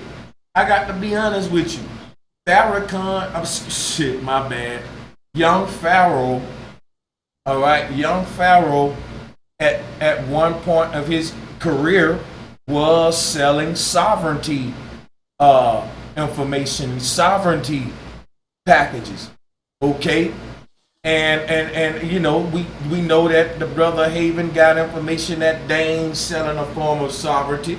We can get Dane on here in the future, but I see that that's something they both got in common. It's some kind of packages, and we see them collaborating. So I was just saying, like, how different folks collaborate when you know, like, man, like, hey man, I know this may get me crucified for them brothers. I don't want no beef with them, but is it just me? No, it's not just you. And to that point, young Pharaoh was actually a victim of this of the paperwork, and then he turned around and still was promoting it. It's like, so I'm looking at you funny because I got the video on my channel where you polite Unc and Sonetta and a couple of other people going back and forth because you crying about polite done scammed you out of $750. And he done scammed your followers out that money too, because you sent your followers to go get their status corrected from polite. And he done ran off one with y'all money. And he didn't even send y'all no paperwork or nothing. Now you start turning around, still promoting status correction and all this other bullshit. While then turning around and asking people for GoFundMe money for lawyers. I thought you got your status corrected. I thought you got your paperwork so you free now. Why you need a lawyer for? How you need money for lawyers? And asking people for stuff you know you're not going to do. Like, you know you a convicted felon, Pharaoh. You know you can't open no damn daycare. How you asking people for money for a daycare just to run off with it? Pharaoh is another one. He done told people to send him money for boats and buying land and we going back to Africa and all that other shit. People done sent him that money. He ain't talking about that no more. Now he doing videos with Dan Calloway and they talking about some indigenous shit. What happened to the money for the going back to Africa and buying land? What happened to that money? All kind of manner of just silliness and fuck shit. And it's also it's deeper than rap with that daycare situation too. It's deeper than rap with that. But that's what I'm gonna say from right now, because I don't know if I could put that information out, because I'm putting something together to show the people. And I ain't got all the facts with me, but it's deeper than rap with that daycare situation. But yeah, Young Pharaoh, another one. He done played this stuff. Like you done went all the way left with it. Like I got a video on my channel where Pharaoh talking about how when people was calling him out for putting out fake information. And he talking about, well, it ain't my fault. I just downloaded the video of YouTube. I didn't even watch it. And I showed it to people. So I'm like, so you charging people to come out to see you do a lecture and you showing them videos that you downloaded off YouTube that you didn't even watch. You just saw the title, downloaded the video, and showed it to people pretending that this is your lecture. And the video got a bunch of fake stuff in there, and you saying you don't give a fuck. What's going on with that? What's going on when I showed that he gave a lecture when he was talking and he literally read said to a white man's lecture that he got off the internet word for word, and I showed it people. That was one of the videos that got flagged down as well. And it's like people so emotional because you love Pharaoh so much, now you can't even see, you blind. Like you see that he's saying what the white man is saying word for word. I showed you, I sliced it up for you and everything. But now all you know how to say is I'm a hater and you trying to flag my channel and get me taken off YouTube. Javen, let me cut in. It's just going to take 5 seconds. People, make sure you go to YouTube, search right now, put in Javen Bullets, and subscribe to this brother channel and check out his information. You see, it's about sharing everybody information and not picking and choosing those sides. If you was really about truth, people, you would share everybody information, not just Javen, but even Dan Calloway's and everybody. Share all of theirs too, but put it all side by side and let the people make their mind up. That's what I'm doing now. Why should this brother voice be suppressed just because what he's saying goes against people we like? Not on my platform, because that ain't right, man. That's just not right. That's censorship. Like I said, you know what I'm saying? Javen got a lot of videos. I don't agree with everything he's saying, but what I disagree with, people not letting him get a debate or step up to be challenged. What I found out, that these men are full of ego. And when a man won't go and step up to somebody that's accusing them or claiming them or something, it's probably because they got something to hide. And I said, look, now I love the debate. Anybody saying my name, I'm going to go to him, man, let's do it. What you mean, you know, because it ain't like that. And I saw nobody wanted to deal with Javen because guess what? I ain't going to lie. When you go to his channel, it ain't no debate. He ain't just saying shit. He got receipts. He got proof. If he didn't, he wouldn't be on this channel. You know, I don't care how many subscribers I lose, how many people don't like me. I'm going to give this brother a voice because I think he genuine. And I don't give a fuck if people who popular don't like Javen. And now they don't like brother Sanchez because Sanchez collaborating with Javen. Fuck you, I don't care. I don't, man, just a couple of years ago, you didn't know me. Hey, I don't care, man. And I'm going to let this brother speak his mind because he got facts. And like I said, go subscribe to Javen Bullets. Get out your damn emotions. If you was about truth, you would listen to everybody out there and weigh all the options and make your decision. That's what a real person, instead of get starstruck by any one of us little damn YouTubers. Yeah, because you never catch me trying to flag somebody's channel because, oh, I don't like the information. It's a bunch of stuff I don't agree with. Like I said, I told you, I said, I can't debate you on it because I don't know how I'm gonna be able to do it, but I don't believe in the flat earth. I said, I'm really open to the information. I'm open to let people talk. I told Chief before, my man Chief Holiday, shout out to Chief Holiday. I said, listen, we and him had like a bunch of conversations about the Aboriginal stuff. Every time the conversation remained respectful, and I told him I don't believe in it, but I'll listen.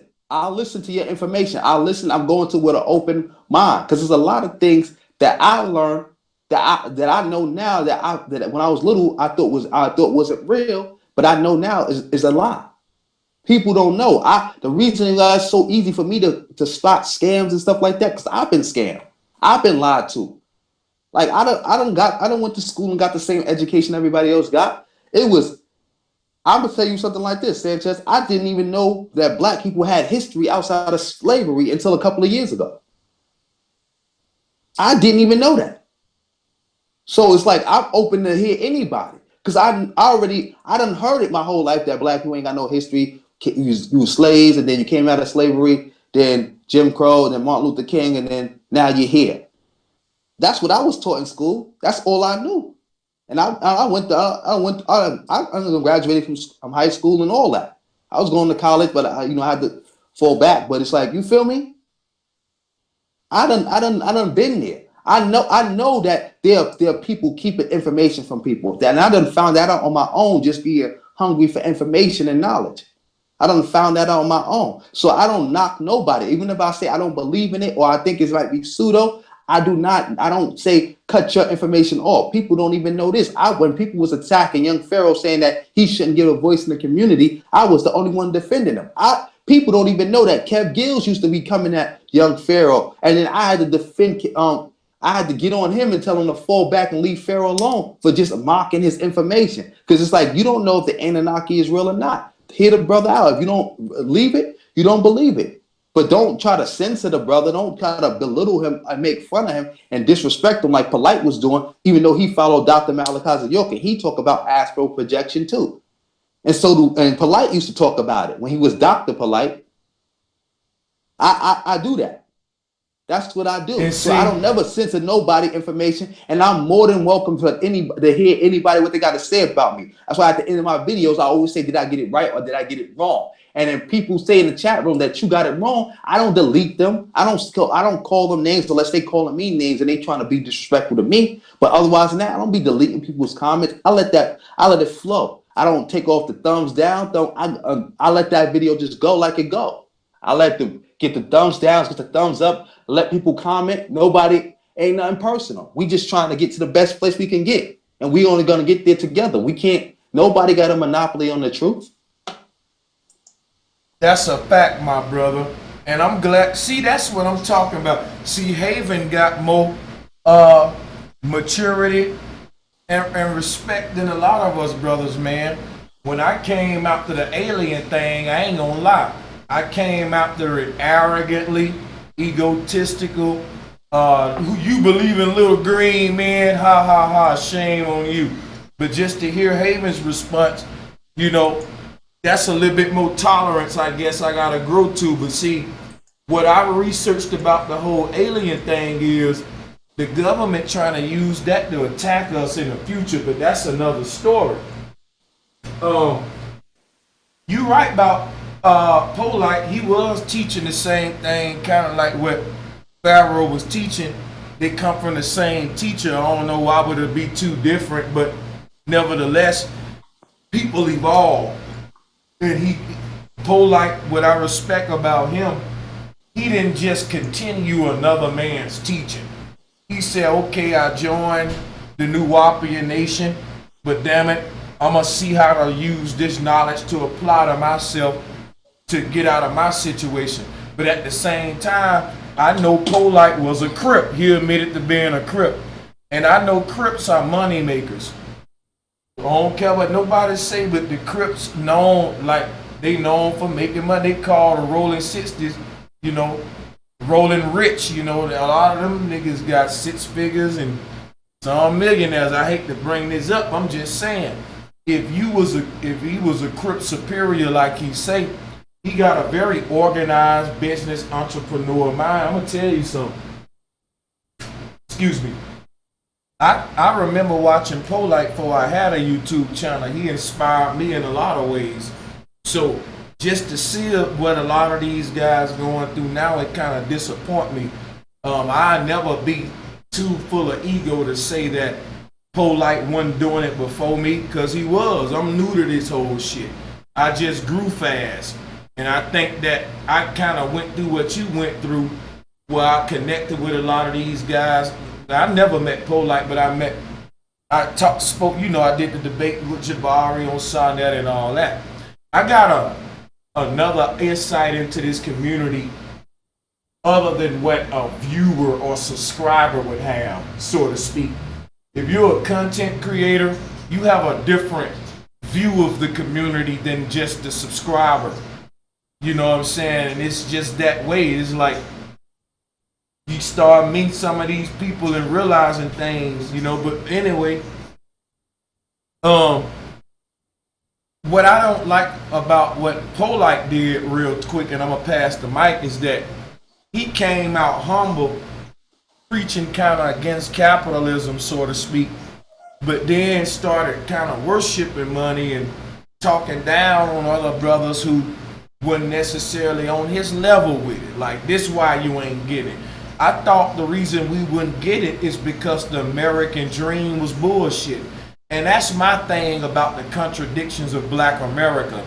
These teachers come out teaching that the American dream is bullshit for the black man, but when they get a piece of the American pie, they start saying the reason you ain't getting money because you ain't working hard enough. The reason you ain't doing it because you ain't doing this. But before they got their money, they were saying, man, it ain't built for you to win.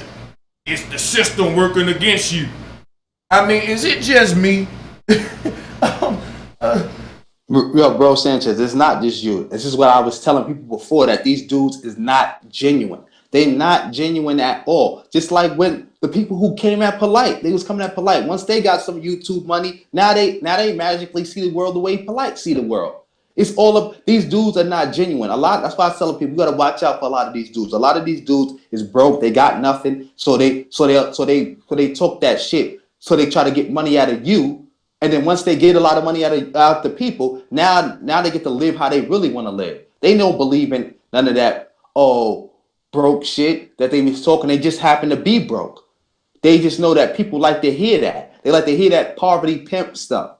That poverty, that people are so downtrodden and we can't do nothing, and everything is against us and woe is me. And some of the stuff that they saying is true. The system is against black people in ways. They are completely right, but a lot of that other stuff they adding on, that's just bullshit. That woe is me is to keep people stagnant and giving them money, and then they end up with all this money and they still talking that poverty stuff, and then once they get the money they want, now it's well, you ain't working hard enough. What about black on black crime? Fuck the hood. And that's just like what Plight was doing when he moved out to Hollywood and had that money. It was fuck everybody. Y'all just a bunch of broke niggas hating.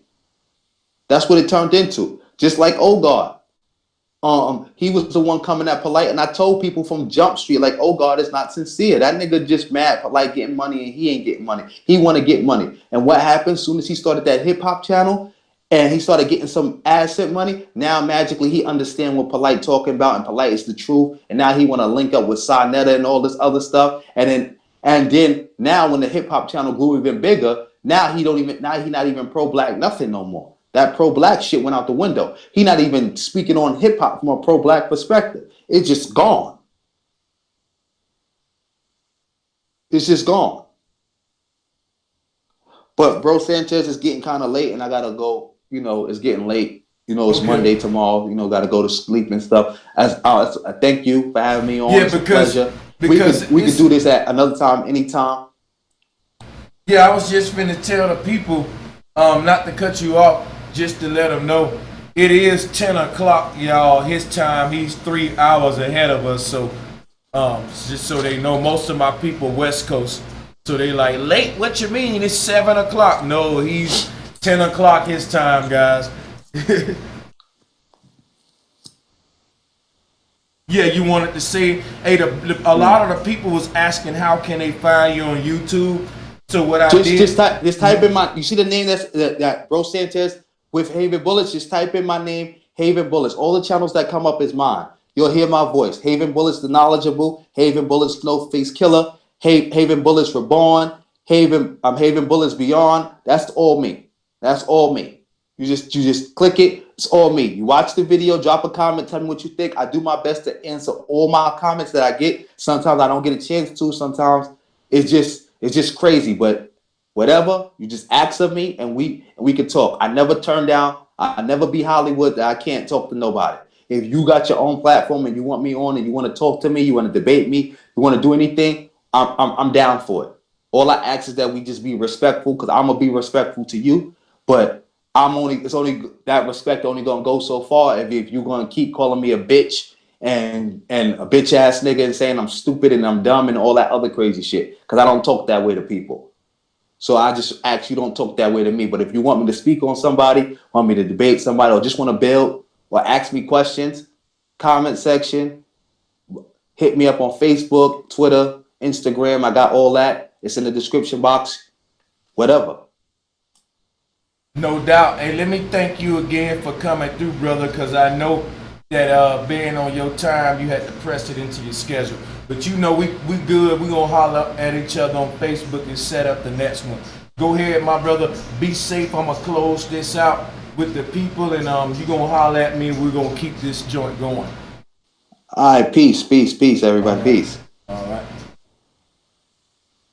Now, to everybody out there, as I close this out, what you can do, go to YouTube, go to the search section, put in Javen Bullets or Javen Bullets, scroll down, and you will see the channel, his channels. He got a couple of channels. Just go ahead and sub to him.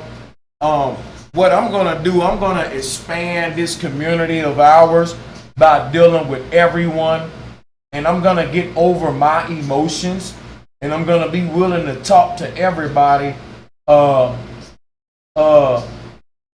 even if I disagree with them and I really think like, oh shit, this guy teachings is annoying me, I'm gonna still reach out to him. That's a step I'm challenging all YouTubers to make. Even the big names that me and Javen named in this video, I want you guys to not take none of this personal. What I want you to do is reach out to people that disagree with you, that may have a different perspective or think you may be doing something that's hurting the people, and show them that what you doing ain't hurting the people, and prove them that what they saying is bullshit. That's what our presidents do, or what they supposed to do. That's what any president of any organization was supposed to do, prove himself worthy of that position by listening to the voices of the small people. Javen ain't got a channel with 50,000 subscribers, not even 20,000. But I have him on my channel because his voice needs to be heard too. One thing I learned from O'Shea Duke Jackson is you don't pick and choose who to allow on your platform. And that's why his show is very diverse. I was on his show today. And by the way, make sure you go over there and check out the show that he did today, and tune in to O'Shea Duke Jackson tomorrow, because I will be on his show tomorrow. That's a quality channel. I would say that O'Shea got the best live stream platforms on YouTube as far as professionalism, the way they conduct it, being fair on the topics and all of that. And the brother Lil, what he preach, he support all the channels. So yeah, go over there and check me out tomorrow on O'Shea channel, and check out me on O'Shea channel. It was a powerful discussion today. Check that out, and look forward to more bills with me and Javen Bullets.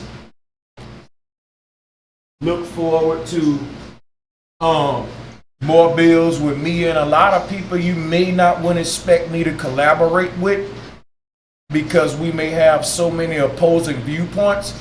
But you're dealing with a Bro Sanchez now that's getting over his ego and getting beyond myself just to bring you all of the information that's available. I'm learning what it takes to build a great platform. And you know how limited these interviews will be. You know how limited the content will be on my channel if I only fuck with people that agree with me and just fuck with me and never said nothing wrong about me. This is an opportunity to give you guys an opposing viewpoint.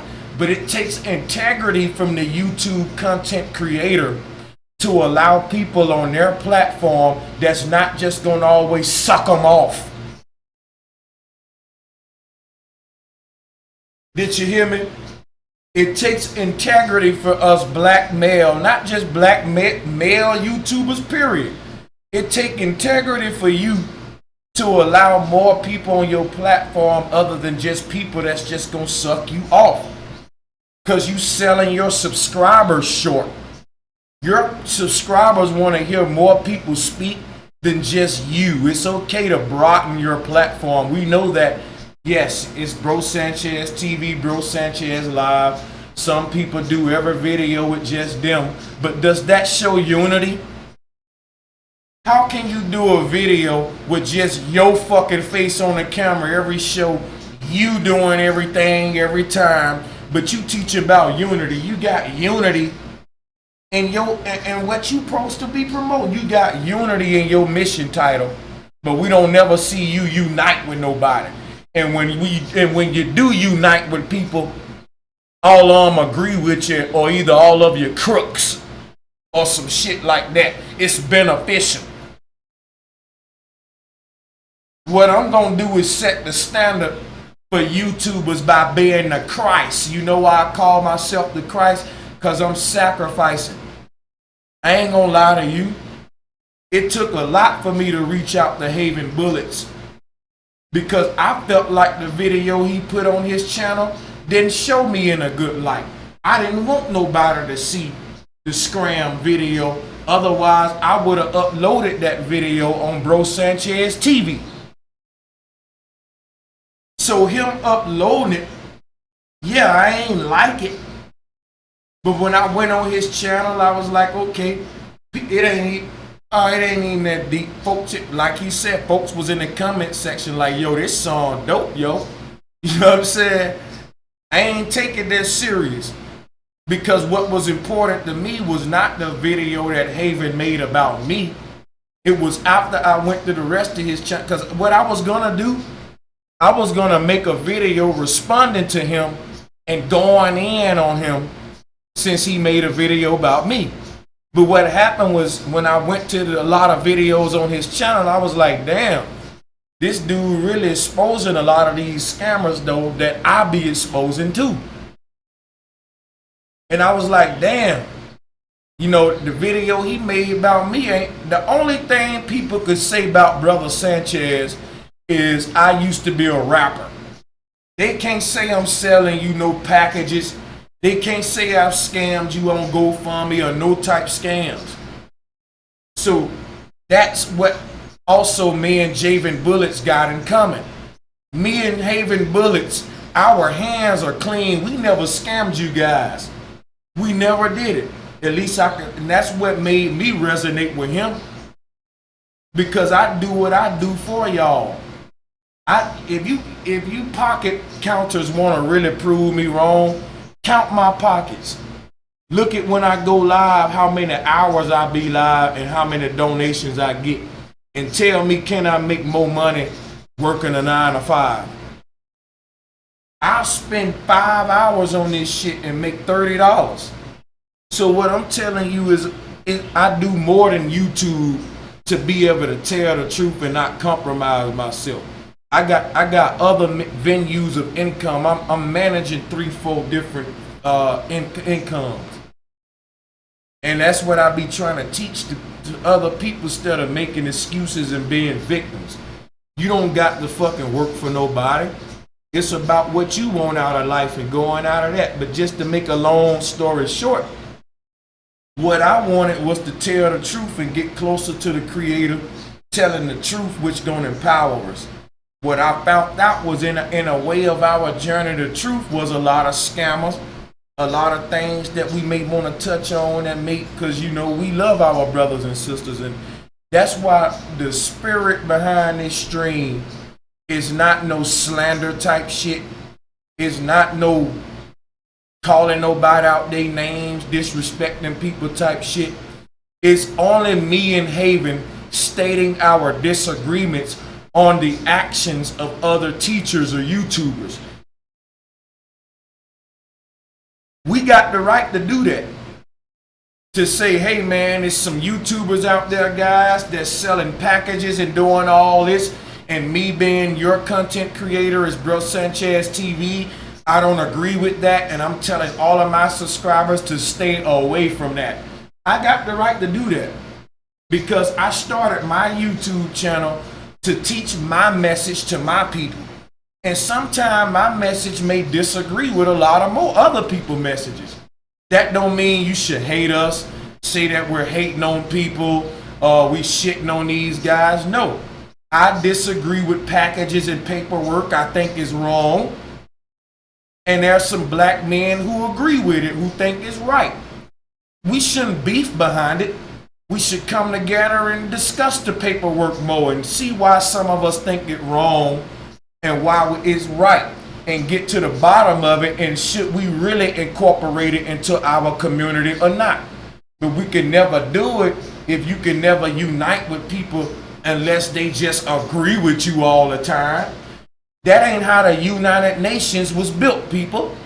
When you look at the United Nations, every flag at that table don't agree with each other, but they all got to come to something that they agree on to work as a solution for the collective. And that's what we're not doing because we too busy beefing. Because why?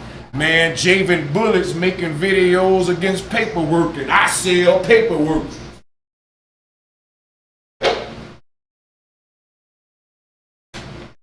Think about what I'm saying. You just heard from, and let me give a shout out to Joey Seal. Shout out to Flat Power, Flat Earth Offensive, and Globe Exit. Most definitely shout out to all three of those. And a shout out to FE Offensive as well, no doubt. And I'm going to tell you something, guys. Just think about what I'm saying here. And I'm extending my conversation beyond Flat Earth because we can't forget the Earth part. We are humanitarians. It ain't about debating globalists. It's about getting globalists on your show and discussing human issues that affect us all. You see how I put Flat Earth second now? See, old brother Sanchez would have got Javen Bullets on this show, and the whole show would have been about me debating him about what the shape of the earth is. I'm growing, people. I put that shit second. The first thing I did was Javen Bullets was talk about what we both agree on. That paperwork is a scam. Now that's gonna be some YouTubers that say, man, they hate it. Man, them brothers ain't doing right, man. They talking bad about Dane Calloway Young. No, we not. We love them brothers. We talking bad about the paperwork and the scam that it is. And if that gets us crucified, then I'll stand by Javen Bullets and get crucified with the brother. I find it a shame that y'all just heard from this brother with such a bright mind. If you go to his channel, you will see such extensive research, but nobody else want to show his work and give him promotion but brother Sanchez. Keep in mind, this guy made a video about me, but I could not help but collaborate with him because he's really genuine. He had me all wrong, in my opinion. And when he came up here, he even admitted that, yeah, brother, I didn't meet you, I didn't have you wrong. And listen, most of these black men on YouTube that come from the hip hop community, they are scam artists. I hate to mention this dude's name, but look at David Banner. David Banner, the biggest damn scam artist, and I hate to say that, but he's connected with the crooks. How you from the South, but you up here with these New York niggas with a dashiki on, promoting all they values when you know what the fuck we went through in the South and them niggas ain't have shit to do with it. Them niggas left and went to do the Harlem Renaissance. All of the fucking Masonic lodges in New York. MTV in a Masonic lodge. David Banner was a fucking rapper, promoting all the damn women and the damn money and bullshit. Now all of a sudden you got African pride, nigga. You promoting Darwinism. See, it's gonna take some black men like myself to stand up and show y'all the agenda. When these fucking rappers get old, the record labels give them a new assignment, people. Did you hear me? Look at Professor Griff. Public Enemy was a government operation. Did you hear me? Public Enemy was a government operation.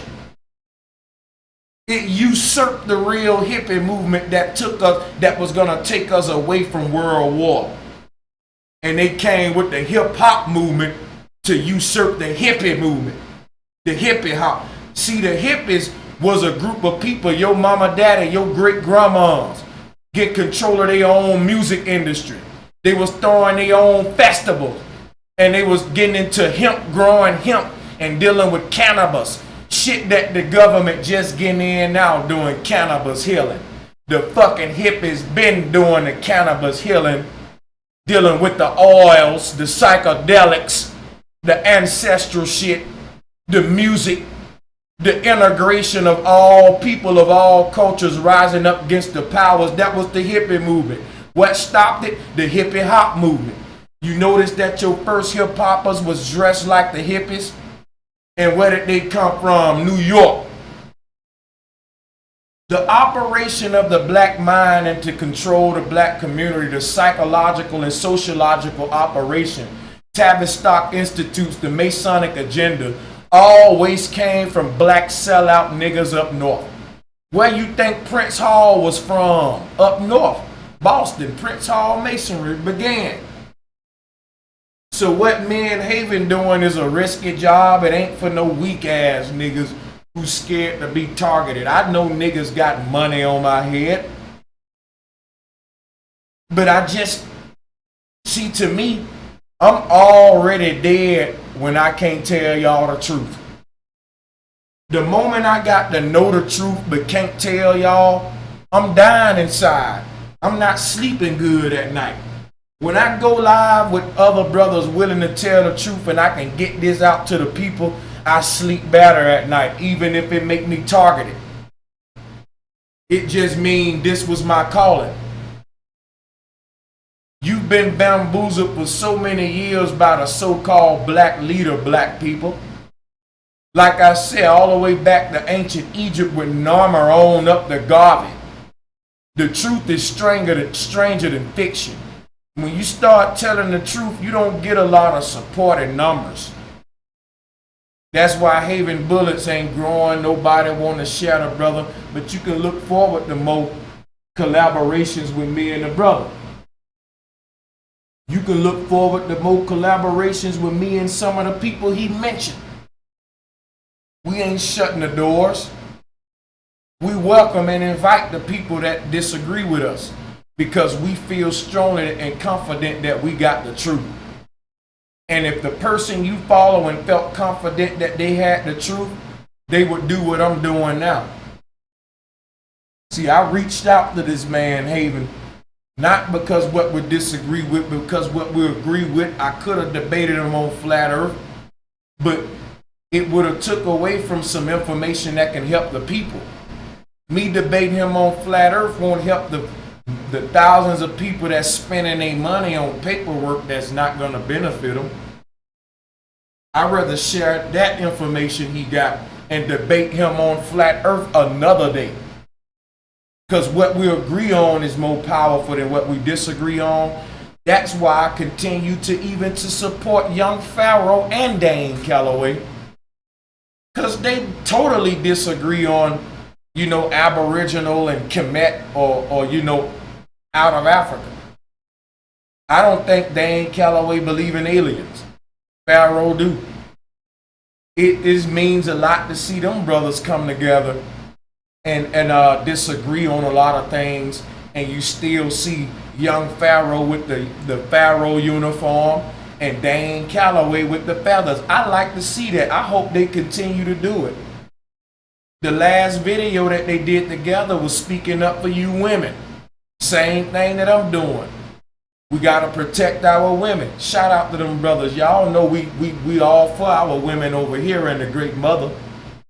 A lot of things I agree with Pharaoh on, Dane on. I don't hate these brothers, but if I disagree about something they doing, y'all think I'm just not gonna talk about it because I respect them and I agree with them on some things and I don't want to beef with them, or no. Just as much as I can talk about the things that I agree with these guys and give them props, I should be able to make a video and talk about the stuff I disagree with. And that's cool. It's cool. We should all understand that. So I hope to see more of this going forward, instead of black men uniting with other men who just agree with everything and stroke our ego.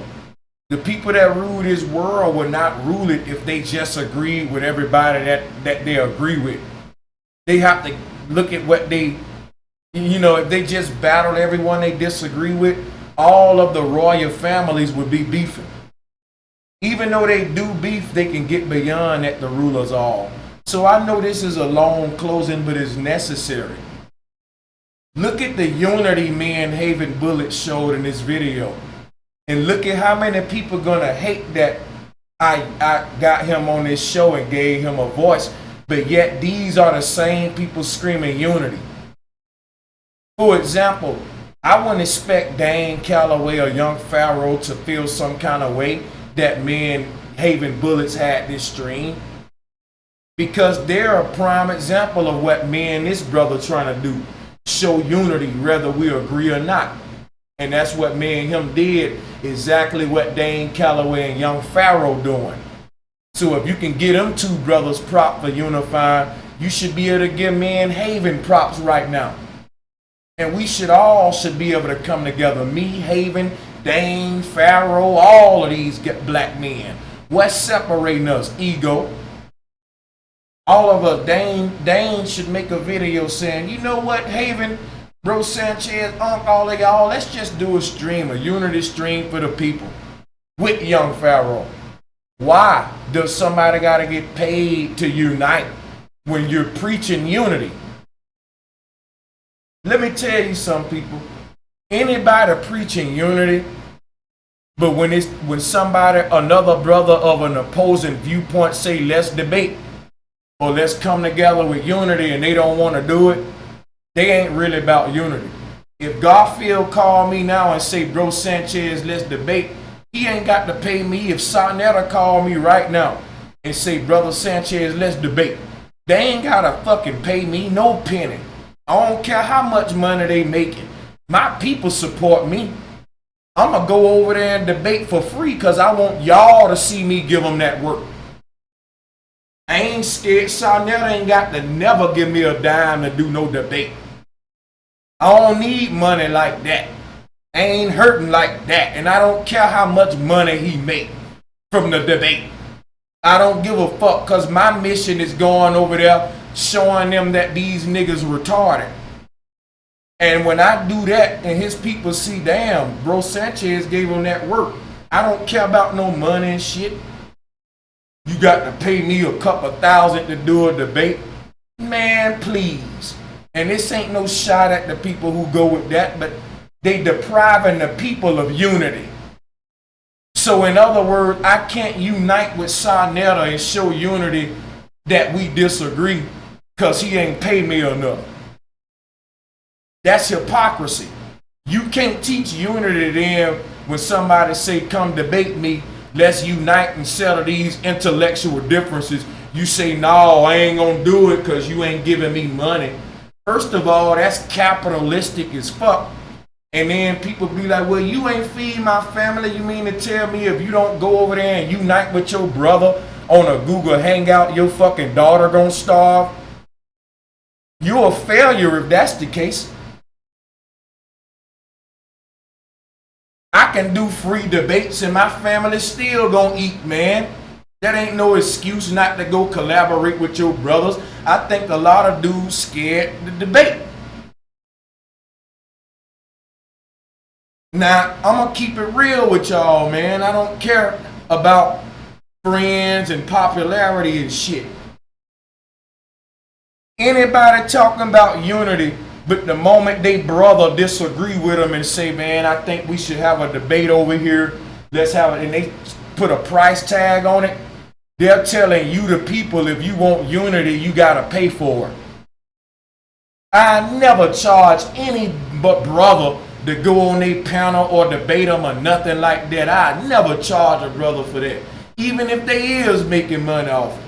My family gonna eat. I don't count another nigga pocket.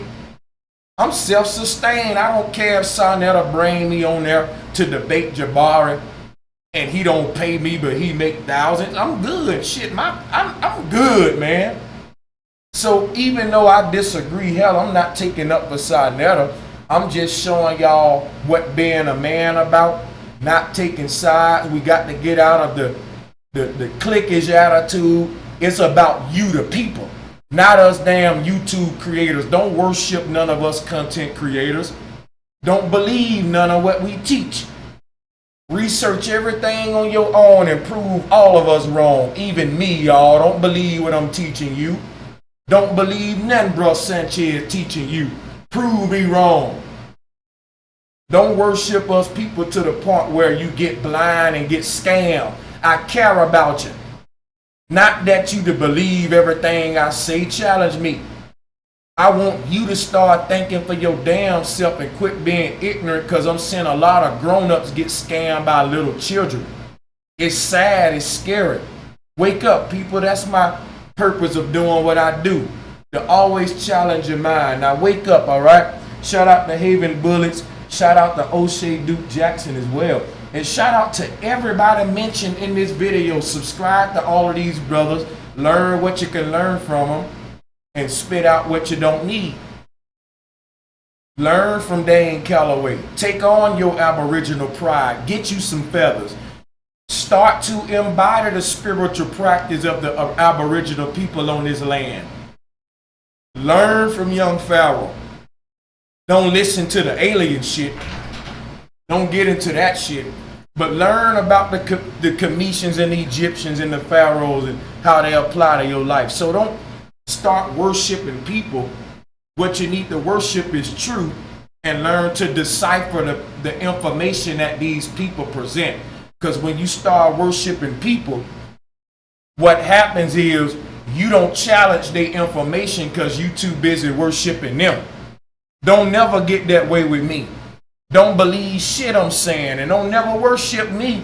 Challenge me, and if you find out I was wrong about something, email me and tell me. And if you right, I'm gonna get you on the show to teach my people how I was wrong, and I'm gonna tell them, guess what? I'm sorry, y'all. This brother corrected me, cause it ain't about me just not never being wrong. It's about all of us getting to the truth. And you can't get to the truth if you don't want to be wrong. If you don't want to be challenged. If somebody got to pay you just to go sit on a panel and debate them and disagree. It's for the people. And I'm arrested on that. Shout out to all of these communities and all of these great brothers. And shout out to the people in this Flat Power community. I love you all. Shout out to Lil Yo's. Yep, shout out to Lil Yo's, man. Shout out to Takia Jet. And another shout out to Joey Silv. And a shout out to my brother 100 Crypto. Okay? Let me give a shout out to Huey P and the HOTC. Let me give a shout out to the House of True Consciousness. And let me give a shout out to my brother Sir Drop. All right? And let me give a shout out to Flat Earth Training and all of my moderators, all of my Patreons. And people, brothers out there, me and Javen ain't here to start beef. We here to start unity. Like I said, that brother made a video against me. I could have got him up here. It could have been a shit show argument. But I'm starting to try to unite with people. That's why I went live with Dolo the other day on my big channel, Bro Sanchez TV.